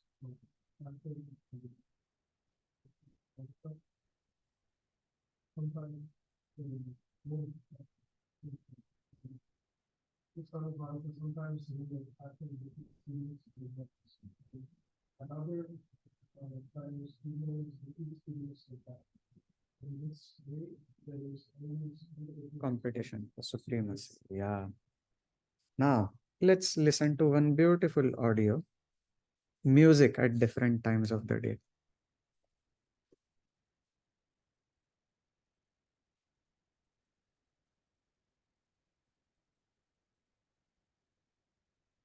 Now you're ready to help people customize and Okay, the volume will only come from my laptop, but just waiting for the ads to. When we see such YouTube ads, usually they flash so many things in front of our eyes, no, beautiful ladies and all. What we can do is to skip the, even while skipping the ad, even before skipping the ad, it can captivate us. Say some beautiful female form comes. What we can do is mute all the audio, and then our eyes can only be focused on that skip ad button, not looking around. That way we can save ourselves. Huh? Ad blocker, but then we won't be able to use YouTube, no, for free, or can we still? Premium, there is an ad. Yeah, but we have to pay, no? Okay. Oh, yeah, why not? Without paying fee, if we can block ads. Anyway. Yeah, I used it the last but 1 point. So we can make choices. That way we can avoid, usually through ads, a lot of rajasic influence comes. The people who present the ads, actually the ad industry, yeah, it plays with people's minds. Can you imagine, say there's a car, what would be a proper sensible advertisement?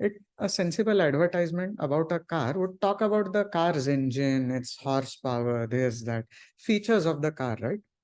But no, what the advertisers do is they show a beautiful woman by the side of that car. More than the car, the men's minds goes toward that woman. Oh, she's so beautiful. Basically, the message given out is, if you buy this car, you will get somebody like this.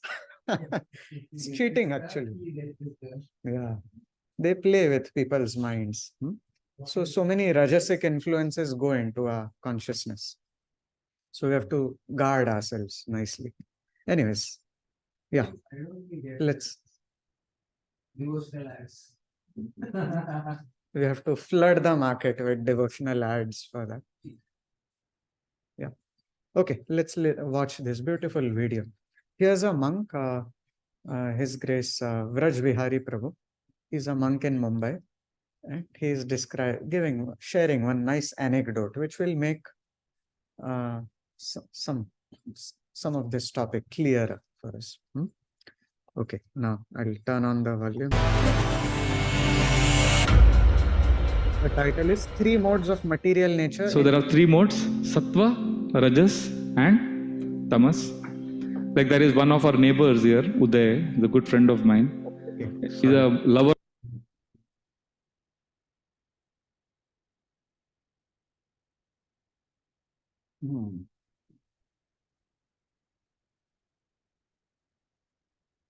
Oh, so throughout you were not seeing anything. Oh, okay. It was only on that slideshow.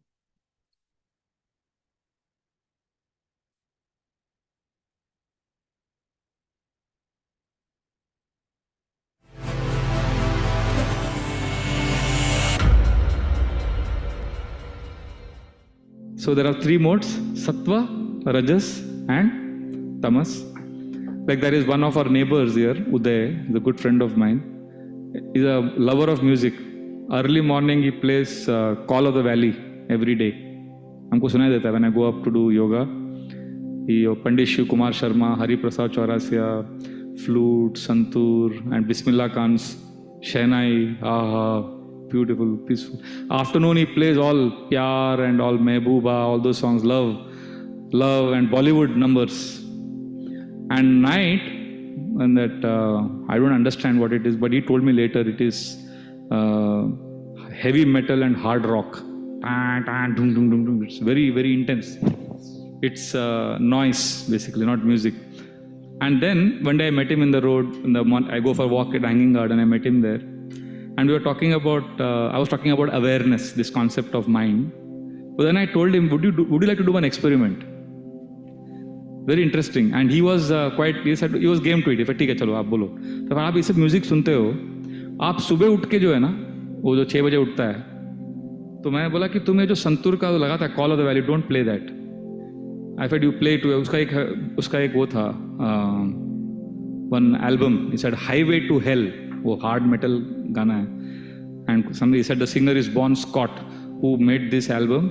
And after 3 months of recording this song, one day he drank so much that he vomited and he died in his vomit. Pura tamogun ka top class music hai, which he hears in the night. So I told him, why don't you play this in the early morning, 6 o'clock? और आपका जो ये जो melodious सत्तोगुण का music आप रात को लगाओ, जब आप रात को 11 बजे शराब पीते हो तब ये लगाओ. तो I told him to swap. And then I met him after 2 days. He said it was very uncomfortable. बोला वो सेम रिदम, सेम फील नहीं आया. And then I said, now is a good time to explain to him the concept of modes. Morning time, certain time carries certain energy. Certain like temples open in the morning, early morning. You won't see morning 4:30 the bars opening, liquor bars, and welcoming the customers. So there is a flurry of activity in the daytime, rajas.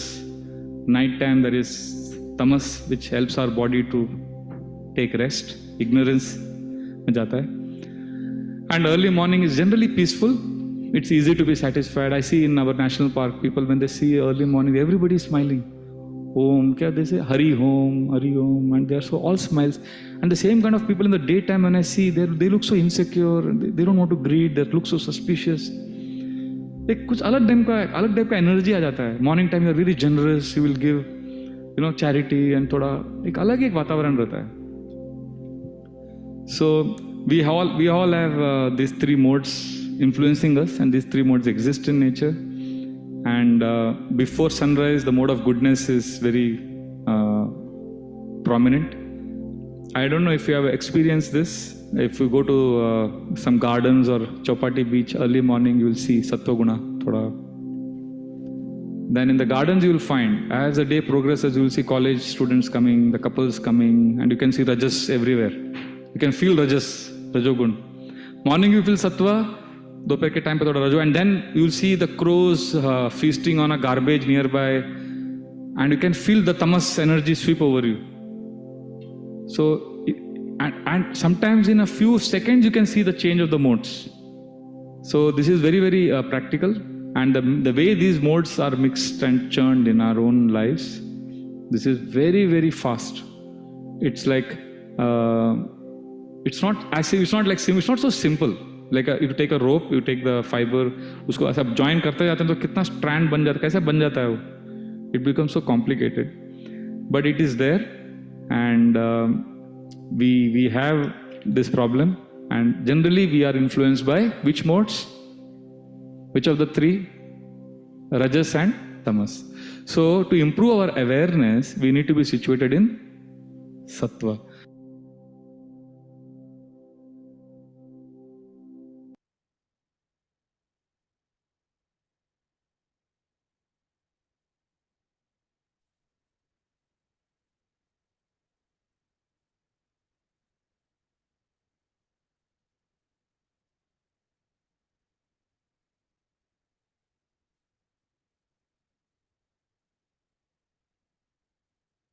Okay, so yeah, even within a single person, the three modes may manifest at different times. Usually, the morning times, morning hours, there's nice sattva in the atmosphere, and it's very conducive for doing prayers, reading scriptures, chanting God's names.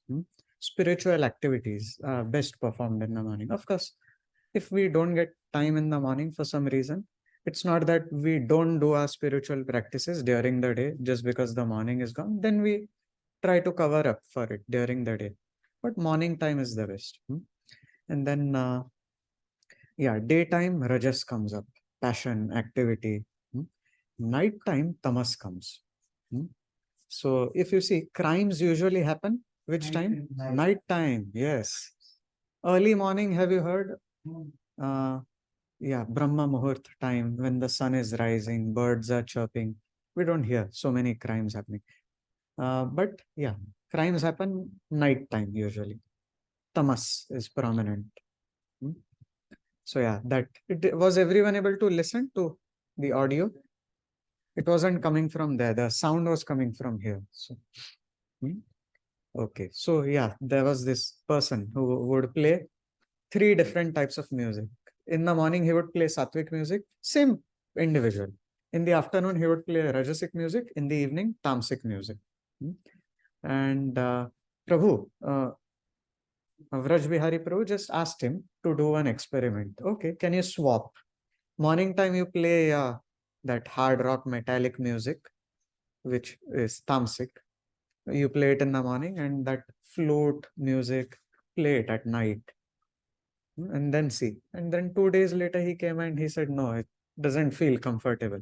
Then Prabhu took a chance to explain the three modes to him and share the teachings of Bhagavad Gita. Okay.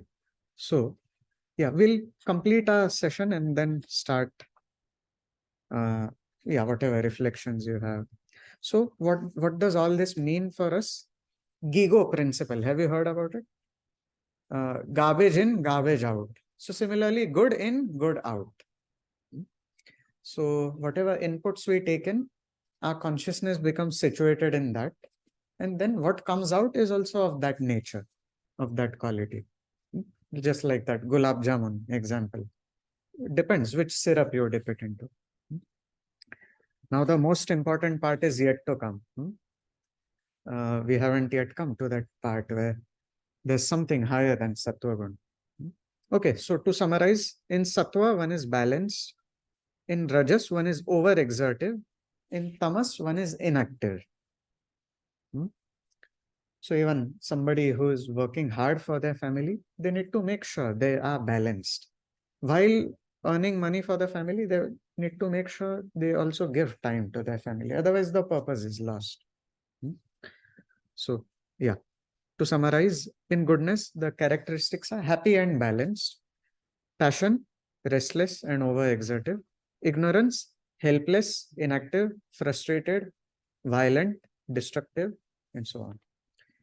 In the Srimad Bhagavatam, which is one very important scripture, after reading Bhagavad Gita, we should move on to Srimad Bhagavatam. It's such a beautiful scripture.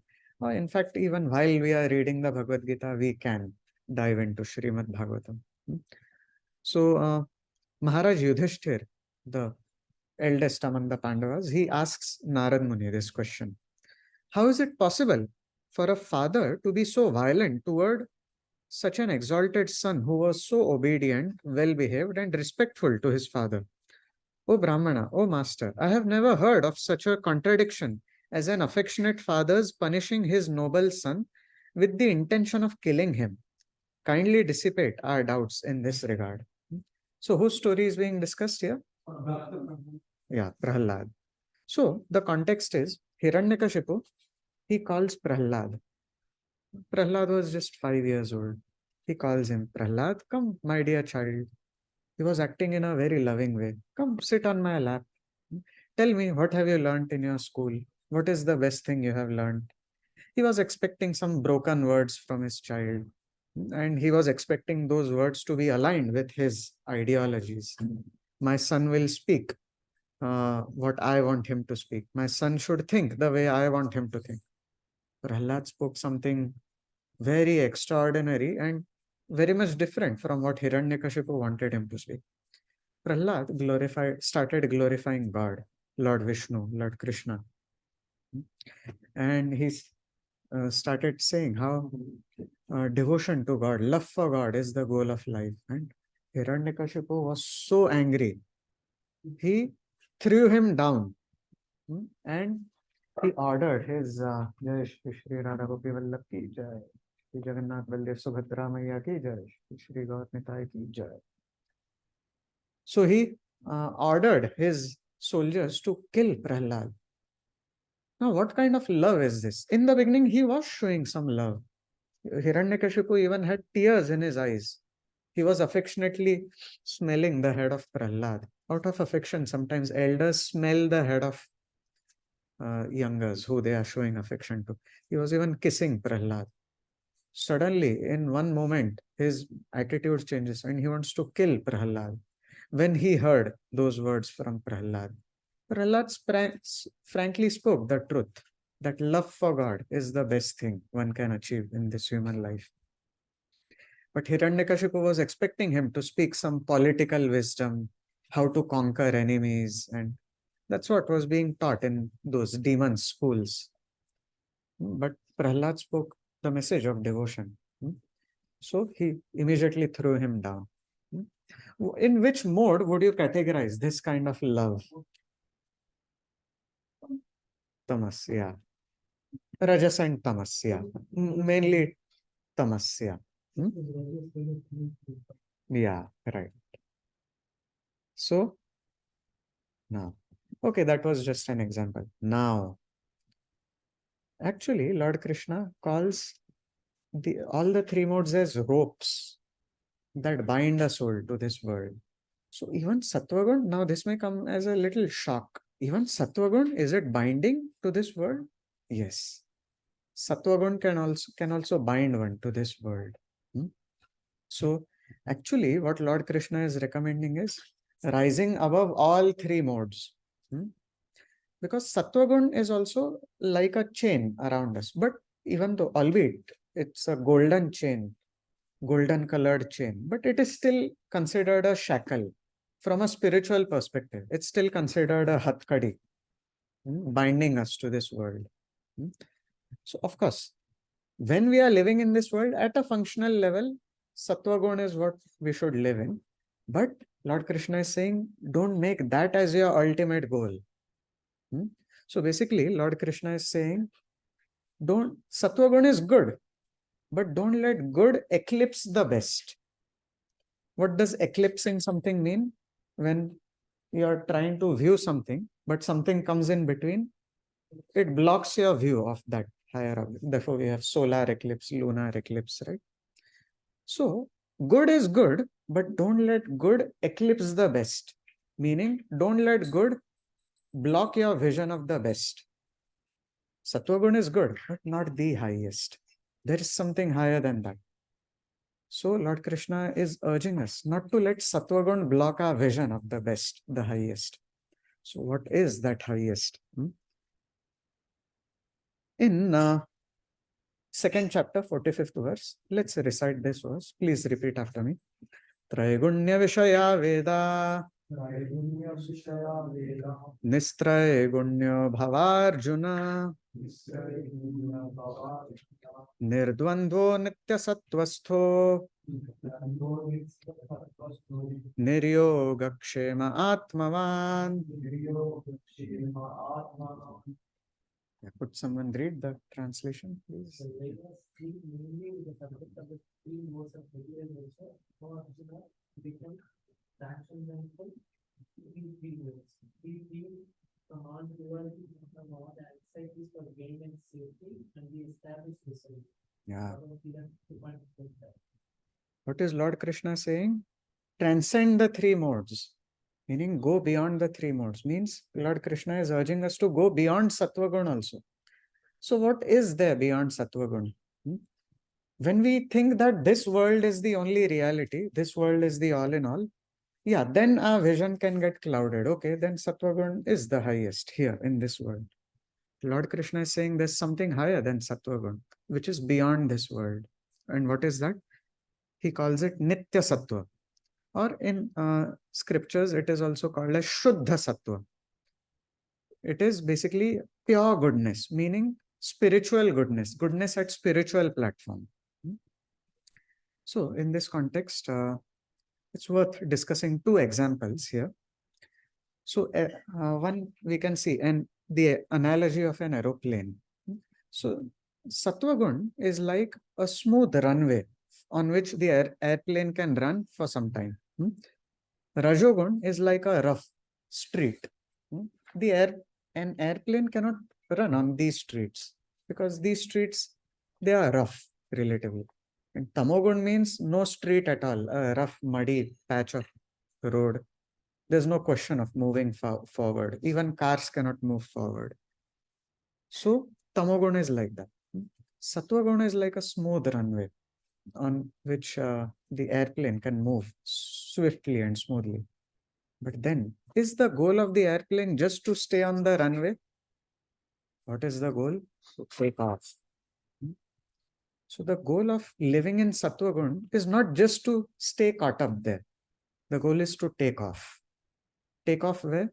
To transcendence, to the spiritual platform, to the platform of our loving relationship with God. So what is the goal of being a good person? Is it just being good in this world? Most people will say, yes, that's the goal. But from the spiritual perspective, the goal of being a good person is not just to stay on that platform. The goal is to, from that platform, achieve pure love for God. So the good is good, but it should not eclipse the best. If that so-called good eclipses the best, then that good becomes our enemy because it's not letting us go to the best. So yes, being a good person in this world is a very nice thing. It is encouraged, but let's not be complacent with that. That's not the ultimate goal. Another analogy can be given in this regard. Somebody may be very good at following traffic rules, driving nicely, following all the signals and all the stop signs and various signs. But if such a person is asked, somebody who's following all rules nicely, sir, where are you going? And that person has no answer. I don't know where I'm going. Just don't disturb me. I'm following all the rules nicely. Do you think that person is being very intelligent? Following all rules nicely, but not knowing where the car is going. He's just following traffic rules, going around here, there, but not knowing the goal. So to think that being in Sattva Gun is the goal of life is something like this. Shh, don't disturb me. I'm driving nicely. I'm being a good person. Sometimes being a good person can also lead to some pride. No? In Sattva, some pride can be there. It may not come out as arrogant behavior, but still internally one may feel proud about being a good person. Well, sir, just being a good person, is that the goal? At least Lord Krishna points out that that's not the goal. The goal is to take off. To take off to which platform? Shuddha Sattva, Nitya Sattva, or the platform of our loving relationship with God. Okay, so now with this, we end our session. So next, as we walk in this journey, we will discuss how we move on to this platform of Shuddha Sattva or Nitya Sattva. So before we, now what we will do is go around and ask everyone to share some take-home message, something that stuck with you, that you will remember. By verbalizing it, it will go deeper and it will be easier to remember it. But before we do that, let's chant the names of God for a few minutes. Let's chant 25 mantras. You may feel free to stand also for a few brief moments. And then this chanting can actually take our consciousness beyond the three modes. It's something like this. It's like a powerful magnet. Even though you can imagine tamogun, rajogun, sattvagun here. Hmm? And suppose somebody is even at the lowest mode of tamogun. Hmm? What this chanting can do, it's like a powerful magnet. It will pull a person from that platform, like a powerful magnet can pull iron filings, right, toward itself from a great distance. Hmm? So this chanting can pull one's consciousness from lower platforms. It comes higher and higher. Sattva gun it will definitely come to, but this chanting can take one's consciousness even beyond Sattva gun to Shuddha Sattva. In fact, it surely does if done nicely. Hmm? So let's chant the names of God. Let's connect with God, with Lord Krishna. There is a very powerful mantra, the Hare Krishna Maha Mantra. We introduced it last session. We'll chant today again. 25 mantras. Let's chant with our eyes closed, and there's a nice acronym, HOPE, H-O-P-E. H for hear. While chanting, only hear. Focus on hearing. O for only chant. Don't think about anything else. We chant with our mouth. It's better than just chanting in the mind, because we are more engaged by doing that. Our tongue is engaged, our ears are engaged. So we chant with our mouth and we try to hear it. So that is H. O for only chant. Keep all other thoughts outside. And let's not think about sports, friends, job, studies, relatives, and so on. Let's keep aside all thoughts. Let's just focus on chanting. P for pronounce nicely. The nice pronunciation is definitely leads to a better spiritually uplifting experience. And then E for chanting with energy and enthusiasm, because this chanting really connects us with God in a very powerful way. So let's chant now. Before we begin chanting the Hare Krishna mantra, there's one more mantra which helps us enter into the mode of chanting. That mantra helps us seek blessings and also seek forgiveness if we end up committing any mistakes. Please repeat that after me, and then Hare Krishna mantra we will chant together in unison. So the first mantra is Jai Shri Krishna Chaitanya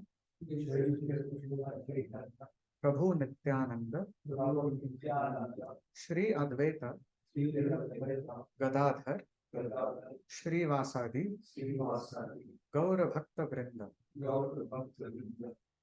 I even feel free to sit, but let's keep our eyes closed.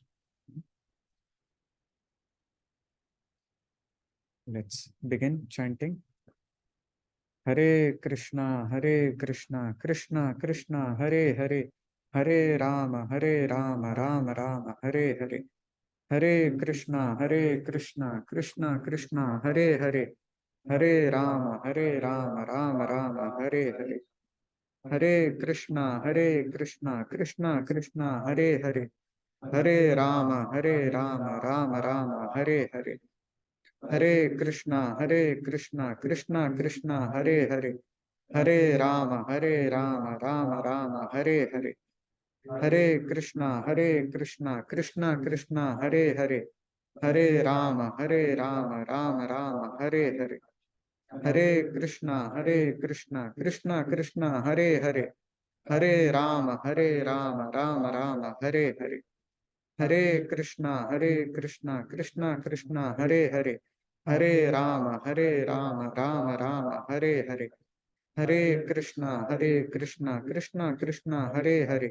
Hare Rama, Rama Rama, Hare Hare.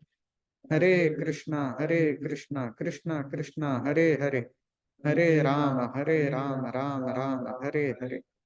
Hare Krishna, Krishna Krishna, Hare Hare, Hare Rama, Rama Rama, Hare Hare. Hare Krishna, Krishna Hare Hare, Hare Ram, Ram, Hare Hare. Hare Krishna, Krishna Hare Hare, Hare Ram, Ram, Hare Hare. Hare Krishna, Krishna Hare Hare, Hare Ram, Ram, Hare Hare. Hare Krishna, Krishna Hare Hare, Hare Ram, Ram, Hare Hare. Hare Krishna, Krishna Hare Hare, Hare Ram, Ram, Hare Hare. Hare Krishna, Krishna Hare Hare, Hare Ram, Ram Ram, Hare Hare. Hare Krishna, Krishna Krishna, Hare Hare. Hare Ram, Ram Ram, Hare Hare. Hare Krishna, Krishna Krishna, Hare Hare. Hare Ram, Ram Ram, Hare Hare. Hare Krishna, Krishna Krishna, Hare Hare. Hare Ram, Ram Ram, Hare Hare. Hare Krishna, Krishna Krishna, Hare Hare. Hare Ram, Ram Ram, Hare Hare.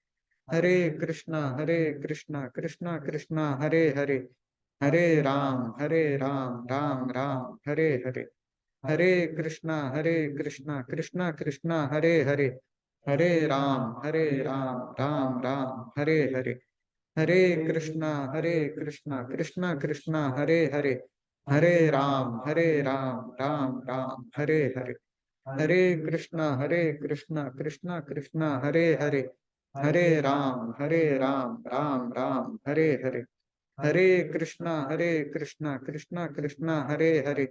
Hare Ram, Ram Ram, Hare Hare.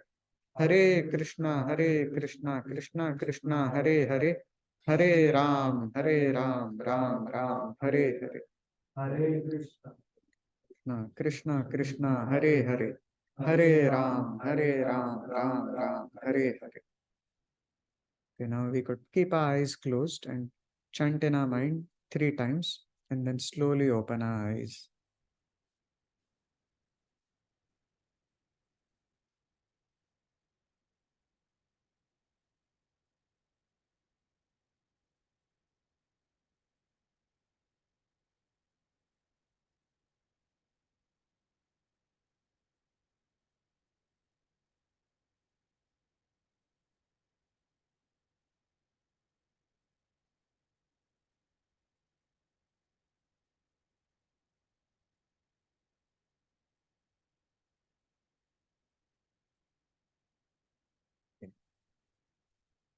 Thank you for your kind attention and patience.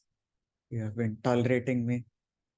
I really feel bad about one thing, about taking so much time.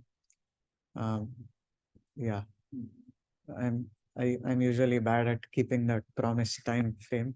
Somehow the sessions go longer, but I hope you have been finding them helpful so far. And yeah, anytime during the sessions, whenever you feel like drinking water, we have water, restroom also. You may feel free to take a break and use restroom and come. I don't mind you doing that. And anything good you may have found in today's session, please know it to be the glory of Lord Krishna, his teachings, and the wonderful way in which great saints like Srila Prabhupada have passed down this message. Prabhupada is the founder of ISKCON. We see his murti behind. So he brought this knowledge to the West, spread it far and wide beyond the borders of India. So great saints who have passed down this pristine knowledge without adulterating it. So we are so grateful to them. So it's their glory that we have been able to discuss this. And any flaws you may have seen in today's presentation, you may attribute them to my personal shortcomings. So yeah, now I am available for more time. You may feel free to bring up any questions, but we'll go around and have one quick round of reflections. Let's only stick to reflections. Questions we will come to later. Reflection means you share from your side some 2-3 key points. Oh, yeah, you may even share one prominent point, one highlight for you from the session. That can be a powerful take-home message for you. Even if somebody else mentions it before you, you can still repeat it. The point is, by verbalizing it, we can internalize it. Verbalize and internalize. That's the process. That's the goal of this exercise. Let's only stick to reflections and Q&A we'll do later. I am available here, but after reflections, whoever would like to leave, you may feel free to leave. Okay. Shall we start with Rajat Prabhu? for today's reflection of the different Buddhas that are there, the three different Buddhas, and if there is something beyond those levels that were going, that was the reflection. Yeah, the Shuddha Sattva, beyond even Sattva one. So the real goal of life, as Lord Krishna points out, is not just being on the Sattva platform, but going to Shuddha Sattva, taking off to Shuddha Sattva. Wonderful. Thank you. Lokesh, Prabhu. Would like to elevate higher from the just mode to Sattva mode. Procrastination is something which all you face. So Yeah, elevating to Sattva Gun. Yeah, while we function in this world, if we live in Sattva Gun, that's the best mode to function in while living in this world. But the goal is not just to keep hovering on this platform. Like the goal of the plane is not just being on the smooth runway. The goal is to take off. And also, like the goal of driving on the roads is not just to follow traffic rules nicely, but the goal is to go to some destination. So yeah, Lord Krishna is pointing out toward a higher spiritual destination. And living on Sattva Gun platform helps us go faster to that destination. Even from Rajas and Tamas, the process of devotion, this chanting is so powerful, it can uplift a person. But yet, being in Sattva is the best. The progress will be much faster. Ranjit Prabhu. Start off with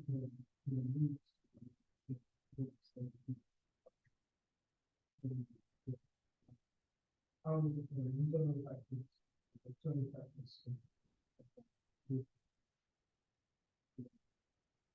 How it moves.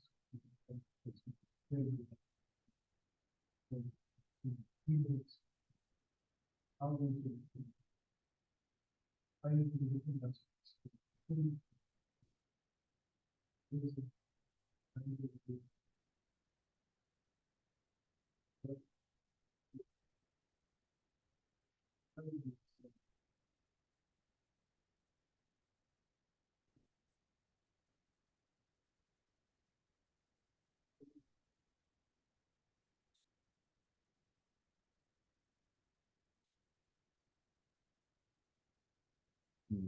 Thank you.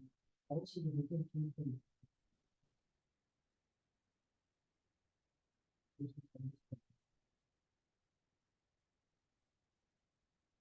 Yeah, so the key take home we can take from here is let's try to take in only sattvic inputs. And even better than that, when we live in this world, let's try to take in only sattvic inputs. But even more important than that, let's try to take in spiritual inputs, which will help us take off to the platform of Shuddha Sattva. So taking in spiritual inputs happens when we come to the temple regularly, attend kirtans here, classes, take prasad here. The prasad which you hopefully everyone has taken lunch prasad. It's not just sattvic food, it is sattvic food and it is also offered to God. So it is prasad. So the prasad elevates our consciousness to Shuddha Sattva, takes us even beyond Sattva, regularly doing it. So yeah, when we come to the temple, we are taking in inputs on the platform of Shuddha Sattva. So yeah, Vinay Prabhu. No matter whatever the situation you encounter in life, we should be balanced and we should be stable. And actually, it's been only 3 days I'm coming here to Boston and I'm missing my family. And the reports which you have given the registration as Oh, glad to hear that. Yeah, you can consider this temple like your home and all the devotees here like your family members. So yeah, this is a devotional family, a devotional community. So we warmly welcome you. Please come here as much as possible. yes, I'm Yeah, do you live close by or far away? living in Northeast. Okay, okay. It's walking distance, no? Yeah, I've taken the train. Okay, okay. Oh, I see.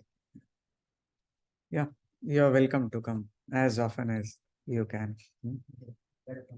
Feel at home here. And Right. does this session happen daily or? Every Saturday afternoon. Yeah. This was session 4 in the series. We have 9 such sessions.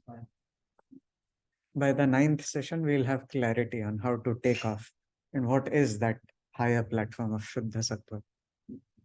Hopefully, I'll work on my bad habit of crossing time. I think I'm taking too long recaps in the beginning. Recaps are going 30, 40 minutes. So I'll cut short the recaps to just 5-10 minutes. It may feel a little too fast, but anyways, if we have carefully gone through the previous sessions, yeah. I'm, You can record, it's a suggestion. You can record the recap. yeah, I can send it as a recording. Yes, yes, yeah, So, but on Friday, it's a good refresh. yeah, yeah. In fact, I thought of that. Yeah, It's yes, yes, yes, yeah. Yeah, that will help us cut short the session. As I can imagine. Actually, I admire all of you. Speaking is easier relatively, but sitting and listening, I'm sure Lord Krishna must be more pleased with you. You are patiently sitting here, tolerating me. So, yeah, listening is tougher, especially after lunch. Okay. Thank you, Vinay Prabhu, Surya Prabhu.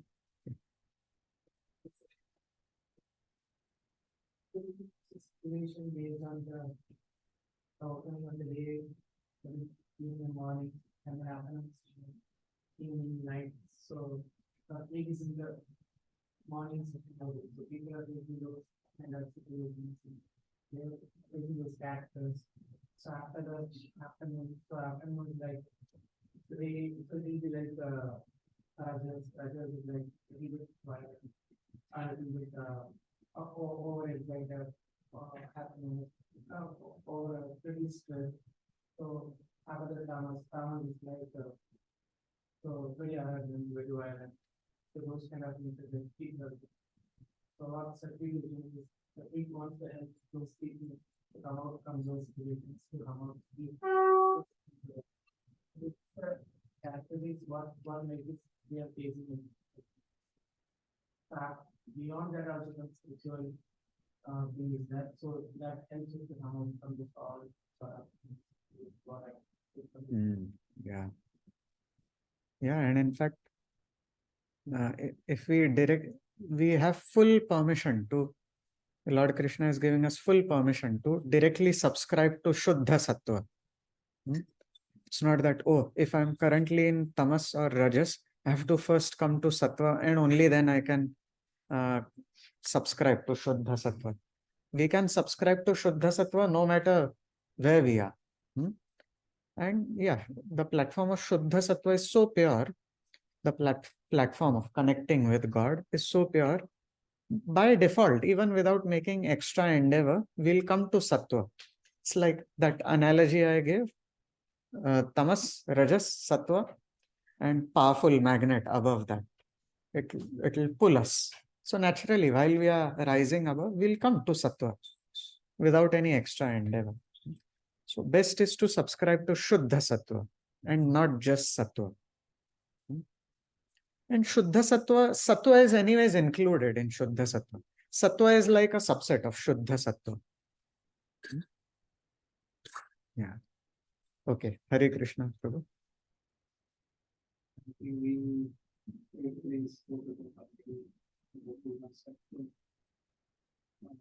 I understand my bus is having you must creating you must stay. One thing. And the second thing is like by performing your duties, which I was saying to so and performing your duties, how can we be careful so While performing our duties, how can we circle. be in Sattva? Yeah. So that I understood. Maybe we don't know actually how does it happen because there are so much of external factors to be there while working and studying, living, right? So much factor we do, but we try to apply those gunas in our day-to-day adjustments, the reflections of that to achieve the next level. So that's it. Hmm. Yeah, wonderful, wonderful. Yeah, whatever we do in this life as our duties, as studies, job, we can try to do it on the platform of sattva. We should not And then- escape that. So those are the things that we have to perform. Those are the duties, right? Hmm. And if we want to be successful, it's not like, we cannot ignore it. Yes, yeah. Yeah, sometimes people think that Rajas is a good platform to uh, do a lot of work from, but Rajas is self-defeating in many ways. As we discussed the example, somebody wanting to earn a lot of money for their family, but in the process, they don't show love to their family. They rather become harsh to their family. The purpose is lost then. That becomes selfish. Yeah, then it becomes Some selfish. 80% of people that, Mm. and choose. Yes, We yes. really seeking for the money. Yeah, correct. So in fact, I should have mentioned this, but that time we did not have the context of Shuddha Sattva when we discussed this example of somebody working for their family. Now that we have discussed Shuddha Sattva also, the best platform to even do our job or studies is from Shuddha Sattva perspective, we do it as an offering of love to God. We can do our duties as an offering of love to God, and whatever results come, we say to Lord Krishna, my dear Lord, all this belongs to you. Please let me use it in your service. And in that spirit, we use all the fruits of our actions in serving our family. And even the whole family can be engaged in coming closer to God. Then the whole activity and our connections also come to the platform of Shuddha Sattva. That way, not just we, our whole family can also make progress spiritually. So, Sattva platform would be, I'll work nicely, earn a good amount of money for my family so that to take care of them. But Shuddha Sattva includes God also. And we see our family also in connection with God. We don't see our family members as my family members. We see them as God's children. Uh, my child is a father who lives on this platform, spiritual platform, with things like this. My child is not just my child. First, he is a child of God. Then he is my child. I am just a caretaker. This consciousness is much better than just my child. That thought that he is my child, but forgetting God altogether, that's on the platform of ignorance. But on the platform of spiritual knowledge, one sees even one's family members as God's children first. First they belong to God, then to me. That is a very purified level of consciousness. Then when one does one's job also from this consciousness, it's a purifying experience. It doesn't degrade one. Okay, thank you so much for your kind. Feel free to leave, whoever would like to. But I am available for some more time. If you like, you may, for any further discussions, if anyone would like to say something, add something, or ask something. In connection with Food in 3 modes. So, say for example, we have the dharmas which lead to the so, when we are putting, your say community or country about yourself, when you live your life towards in service of God, your promise, the other two are the white, not white, Vaishya, yeah. You put your family was essentially by the. You just.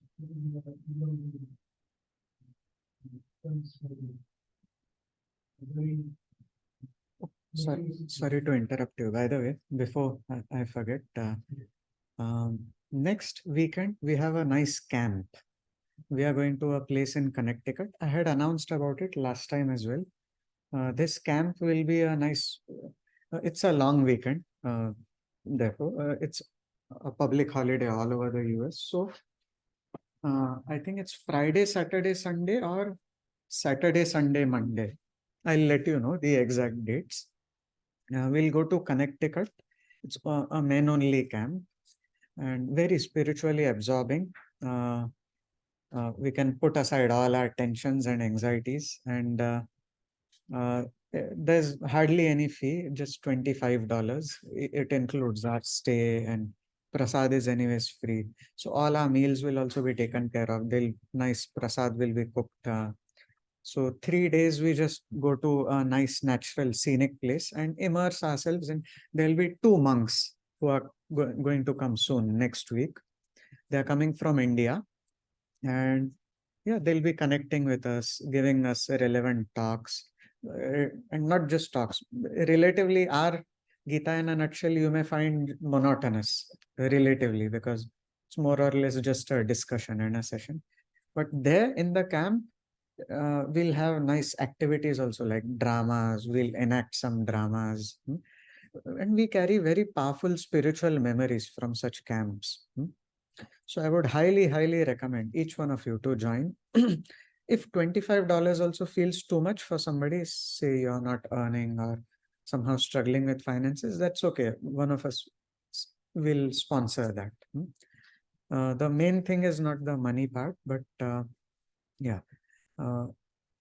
Yeah, if you can immerse yourself in this spiritual experience, I'm sure you'll walk away with some lifelong sweet memories which are spiritually uplifting. So yeah, 3 days of just cutting off from the daily level of anxieties, and we can just immerse ourselves in spiritual topics. And of course, if somebody has something to check occasionally on laptop, say work related, it's okay to take laptops there. Most of the day we will be doing having nice spiritual activities, but whenever there's free time, if somebody really has something to check at workplace or studies related, it's okay. Laptops can also be taken there. No harm in doing that. But mostly we'll be engaged in wonderful spiritual activities. All our meals will be taken care of. There's nice accommodation arranged. It's a nice night. Sorry? Yeah, we have some vans arranged. So yeah, I think all of that is included in that $25. So actually, the cost per person turns out to be more, but there are some well-wishers who have sponsored it so that it's lower per person. There are some devotees who are making sacrifices in the background. So yeah, sorry, I interrupted you. Just wanted to make this important announcement. Please, I would highly urge each one of you to join. I'll share more details on our WhatsApp group. I hope everyone is on that WhatsApp group. Yes. Yeah. After we are done talking, I'll send you a direct join link for that WhatsApp group. Okay. Yes, bro. You were saying so.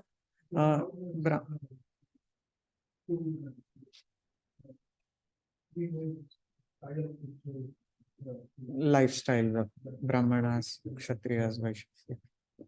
So, yeah, practically the whole society in earlier times, vegetarianism was the option. There were non-vegetarians in the past, but it was more or less like they lived outside the cultured societies. In cultured societies, vegetarianism was the food option. Hardly there were any non-vegetarians, but yes, Kshatriyas, when they would be on outside expeditions, if vegetarian food was difficult to arrange, occasionally as a life or death situation, it was okay to hunt an animal and have if there's no really no vegetarian option around. Say somebody is caught up in a desert and if it's a life or death situation, in such cases, killing animals, it was considered okay. But it should, what the modern society is doing is so horrible, actually. Growing, killing animals on such a large scale.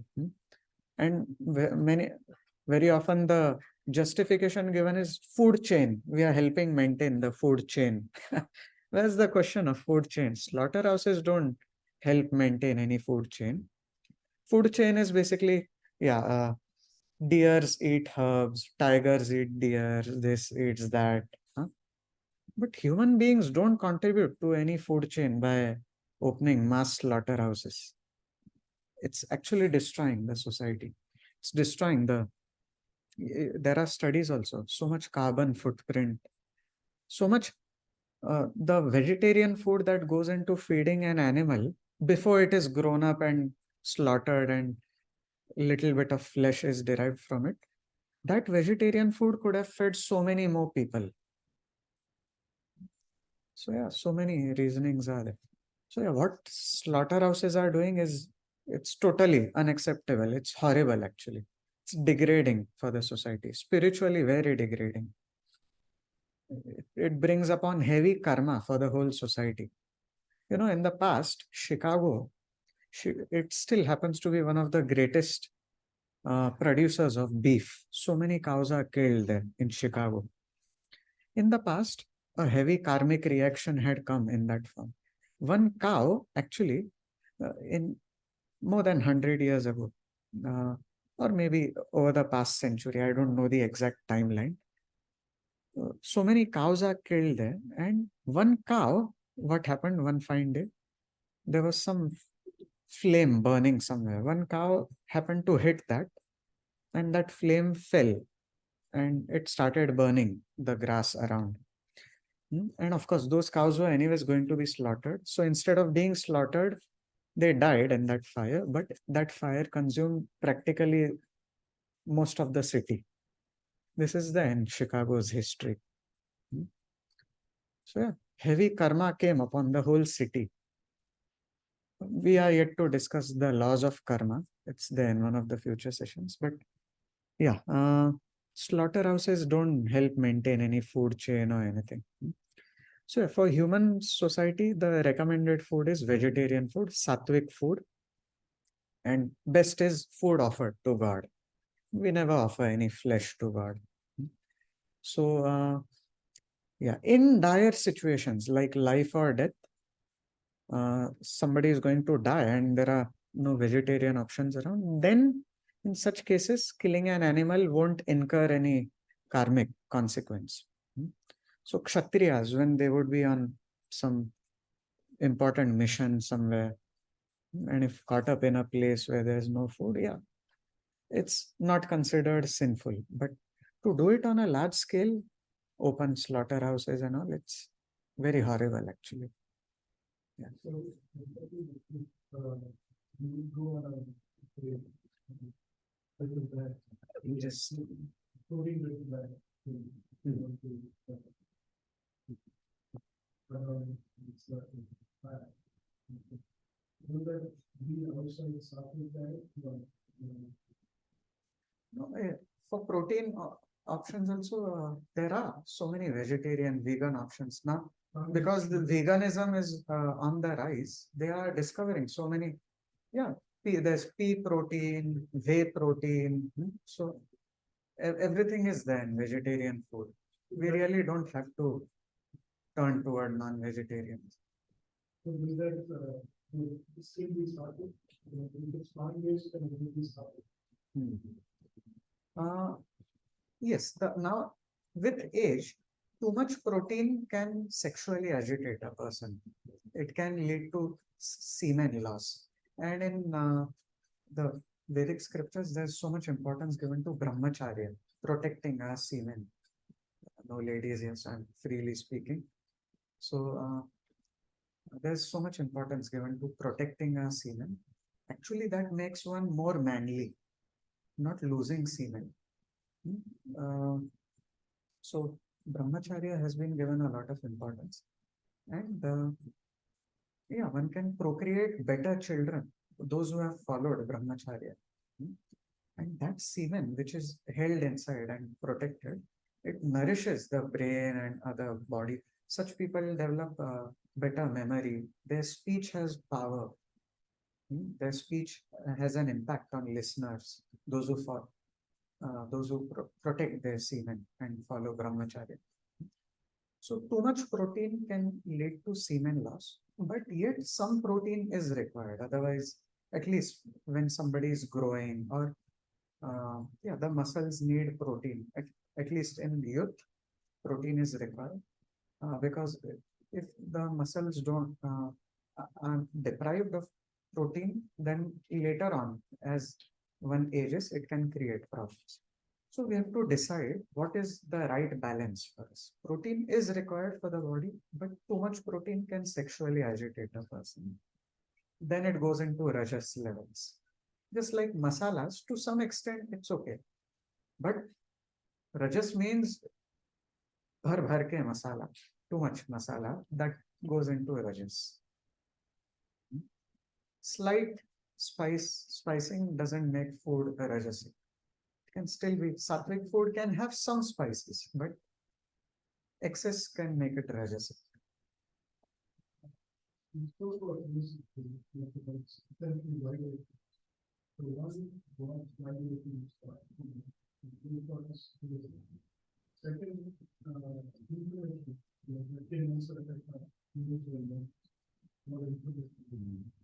Yeah, for the first point, what vibrations are good for us? Best is spiritual vibrations, messages of the Bhagavad Gita, Srimad Bhagavatam,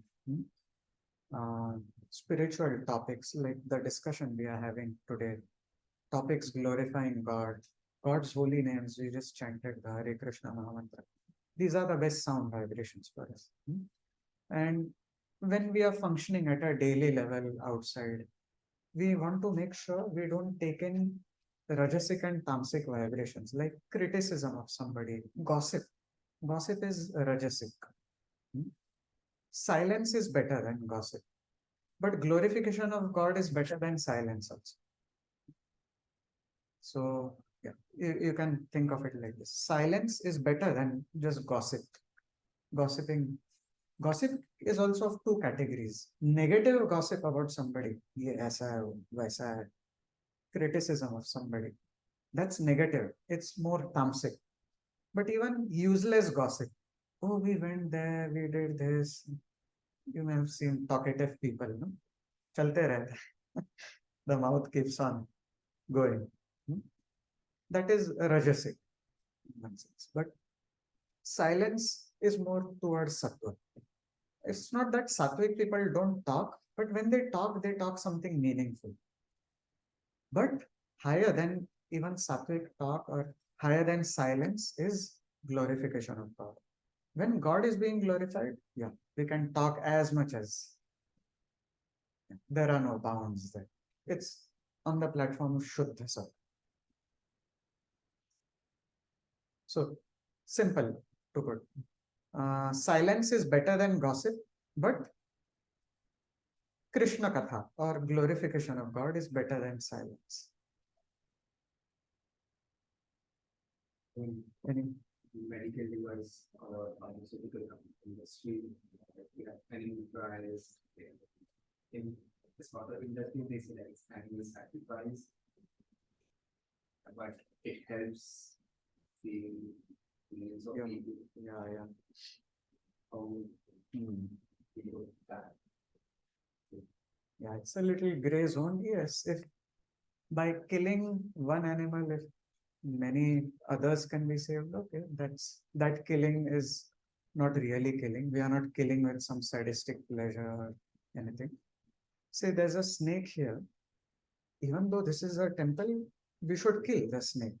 Otherwise, that snake will bite so many others and kill human beings. There's a snake or scorpion. It's recommended we should kill it there itself. So yeah, but we are not killing for some sadistic pleasure. We are killing it for a higher purpose. Now here regarding dissection and all, yeah, if best would be to take a dead animal, an animal that is already dead.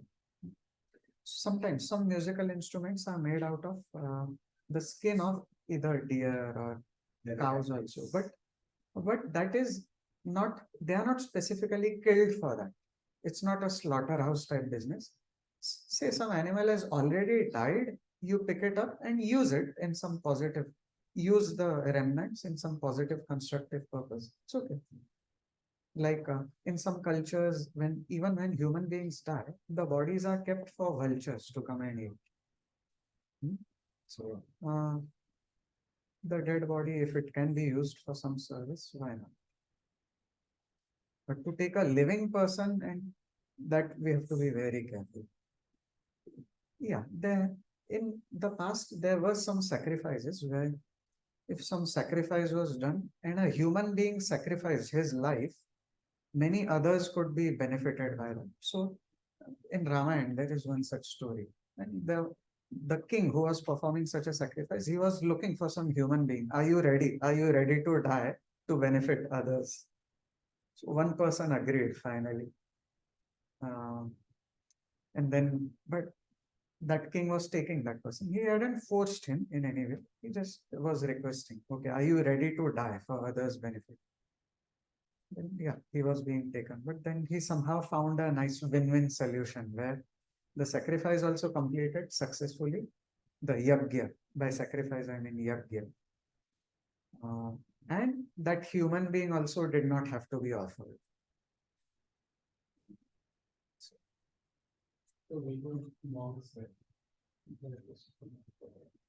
So what they actually suffer go there because they know the situation respond, right? It's not like myself, but how they respond is different from the monk. So what characteristics? Yeah, nice question. So, this wonderful place called ISKCON, this chain of temples, which was started by Srila Prabhupada, the pure intent is so that people become lovers of God. People uh, get connected with the teachings of Bhagavad Gita and attain spiritual perfection. This movement welcomes all types of people, no matter whether somebody is Indian, American, Hindu, Muslim. So many Muslims also, when they see there is substance here, they are attracted. Christians, you'll see so many Westerners here who were earlier Christians, but they now got attracted to Lord Krishna. So this movement welcomes everyone. Now, when people come from so many different backgrounds, naturally, not everyone comes from a sattvic background.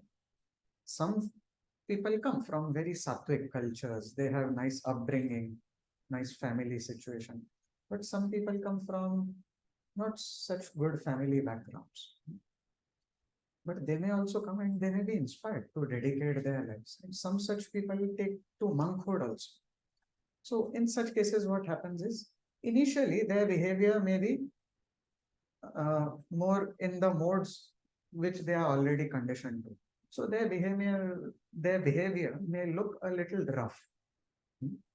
But because they are in the process of purification, they are being pulled by the powerful magnet of these Shuddha Sattva practices like chanting Hare Krishna, reading Bhagavad Gita, Srimad Bhagavatam, Chaitanya Charitamrita, glorifying God, constantly being surrounded by spiritual vibrations. They are going up the ladder. So in no time, they'll come to Sattva Gun and go beyond Sattva Gun also. Whereas somebody who is in Sattva Gun but never takes to these spiritual practices may probably just stay on Sattva Gun and may not go higher than that. So yeah, when we are in such a spiritual movement, yes, not everyone may appear to be pure. It's natural. People come from different backgrounds. We welcome all of them. My question may be different actually. So like the bonds, spiritual concept or spiritual. So they know how to handle the situation. Right? Any kind of situation, if I'm trying to put the life in front of everyone, right? So they know how to handle the situation with the simple words. So they can control anything. right? So I'm trying to understand that, what is that mode and how can we achieve that level? Because it's not that it's simple, that's the situation handle. Example, Lord Krishna's situation handle, we can do, with a smile, we can do a lot of things, right? So, but once in practice to go into that direction. So the question is that how are you doing that practice and how can you achieve that situation? To handle situation with smile. And of course, the balancing is one that we are seeing here, but that is not the only thing that. Can I ask a question to your question? What's the intention behind doing that? Wanting to Yeah, reach that? because we wanted to be balanced for us. It's not like reacting to the person and somebody trying to pull my leg, and somebody scored, somebody irritated with me. So we have to deal in the situation smoothly rather than reacting. Okay, okay. How do they nicely respond? Correct. Okay, okay. Yeah, now I got the question. So, yeah, that comes with time and practice, because if somebody has been practicing this wonderful path of Krishna consciousness for many, many years, they develop that maturity. For them, living by Bhagavad Gita is not artificial. They naturally live by the teachings of Bhagavad Gita. And yeah, they develop nice, refined speech. They can handle situations nicely. So it doesn't happen overnight. It comes with time. We have to immerse ourselves in spiritual practice, and then yeah, and they, although they can handle situations nicely, they can, uh, if they want, they can even manipulate people's emotions. But their only goal is to connect people to God, and to that, those who are genuinely monks, who are true teachers of the teachings of Bhagavad Gita, they have great power in their speech, and they can affect people's minds. But Yeah, they while affect. performing their duties, Hmm? while performing their day-to-day duties, and they have become so powerful. That's what. Uh, no, they are not just performing day-to-day duties, they are performing spiritual practices. So somebody we spoke about, it's one of the university professor in Delhi. So he lives in small room mentioned. Hmm. So he is IIT candidate. He couldn't remember his name, but and he managed the whole Delhi. Yeah, yeah, I think I got the context. Yeah. So, well, say for example, for that professor, it's not just his being a professor that has made him spiritually powerful. It's the spiritual practices that have made it. So it's not just our daily duties. Suppose I perform my job nicely as a software engineer throughout my life. Will I become spiritually pure as well? No. I may be a nice sattvic person, but for spiritual, to develop a spiritual core, we need spiritual practices. So being dutiful, it's like a subset of that. So yeah, what the kind of life that's recommended is we do our duties nicely, not just dutifully for the family, but keeping God also in picture. And yeah, naturally, family gets included in. And then we also spend some exclusive, dedicated time to come closer to God, like exclusive time for chanting, exclusive time for reading scriptures or listening to scriptures or having such discussions based on scriptures. That is what will spiritually purify us. So it's not just by doing duties nicely that spiritual purification automatically comes. No, we have to put in some endeavor. By doing duties nicely, we can become more and more sattvic. But again, we can still stay on the runway, airplane, staying on the runway, but staying in the traffic, nicely going around here and there, but no goal. Yeah, we want to be a nice person in this world, but there's a skip our duties. Sorry? We have to skip our duties. Eventually. Eventually what? Eventually, like over a time, you have to skip your duty to become the path to become the richest. So Yeah, or even while performing duties, one can keep pursuing the path of Nitya Sattva, Shuddha Sattva. But yeah, at one point when, say, therefore in the Vedic system, if when a man's children grow up, say to 25 years or so, he hands over his wife in the care of children and he leaves home. He moves on to a mode of life called Vanaprastha and further sannyas, where he fully dedicates himself to spiritual practices and teaching others also, going around, traveling, sharing the message. So then he is no more doing any occupational duties like going for some job. He has taken care of that. It's done. That mode of life is over now. Is moved on to full exclusive dedication. But even while doing our duties, say in youth, we need to do some job and all to support family. But even while doing that, we should set aside some time of our day to exclusively connect with God. Say while we are doing our jobs right now, or somebody is studying, is it very difficult to set aside some time for God? If we don't do that, we'll anyway set aside some time for movies, this, that, gossip, and all. Why not give that time to God? So yeah, and we can pursue our studies, our duties simultaneously. But it's important that to spend some exclusive time with God, to connect with God. So yeah, all of us are doing jobs here, right? Except Vinay Prabhu is a student. So we are all, yeah, pursuing our careers and still coming to the temple, giving this exclusive time to God. And then once at the end of life, we can just leave all those duties altogether and fully dedicate ourselves. Or there are some who take to the life of monks who don't even marry. They, in their youth itself, they fully dedicate.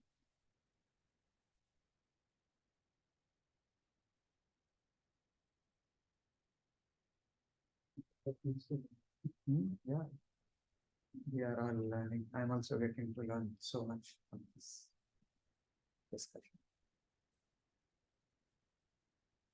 Is there anyone who hasn't yet taken lunch, Prasad? Please, yeah. Actually, yeah, as I had mentioned in the beginning, you are free to leave. I should have mentioned again. Hare Krishna. Hoping to see you. Yeah, next weekend, as I said, will be our camp. Yeah, is it next weekend? Let me confirm and get back to you. Yeah, I think next weekend is the long weekend. the long week. Yes. So yeah, which is next weekend, right? Yes, it's here, okay. Yeah. Yes. Hare Krishna.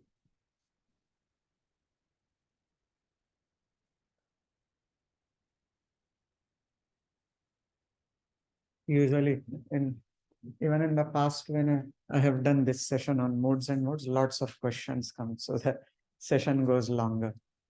I was expecting it.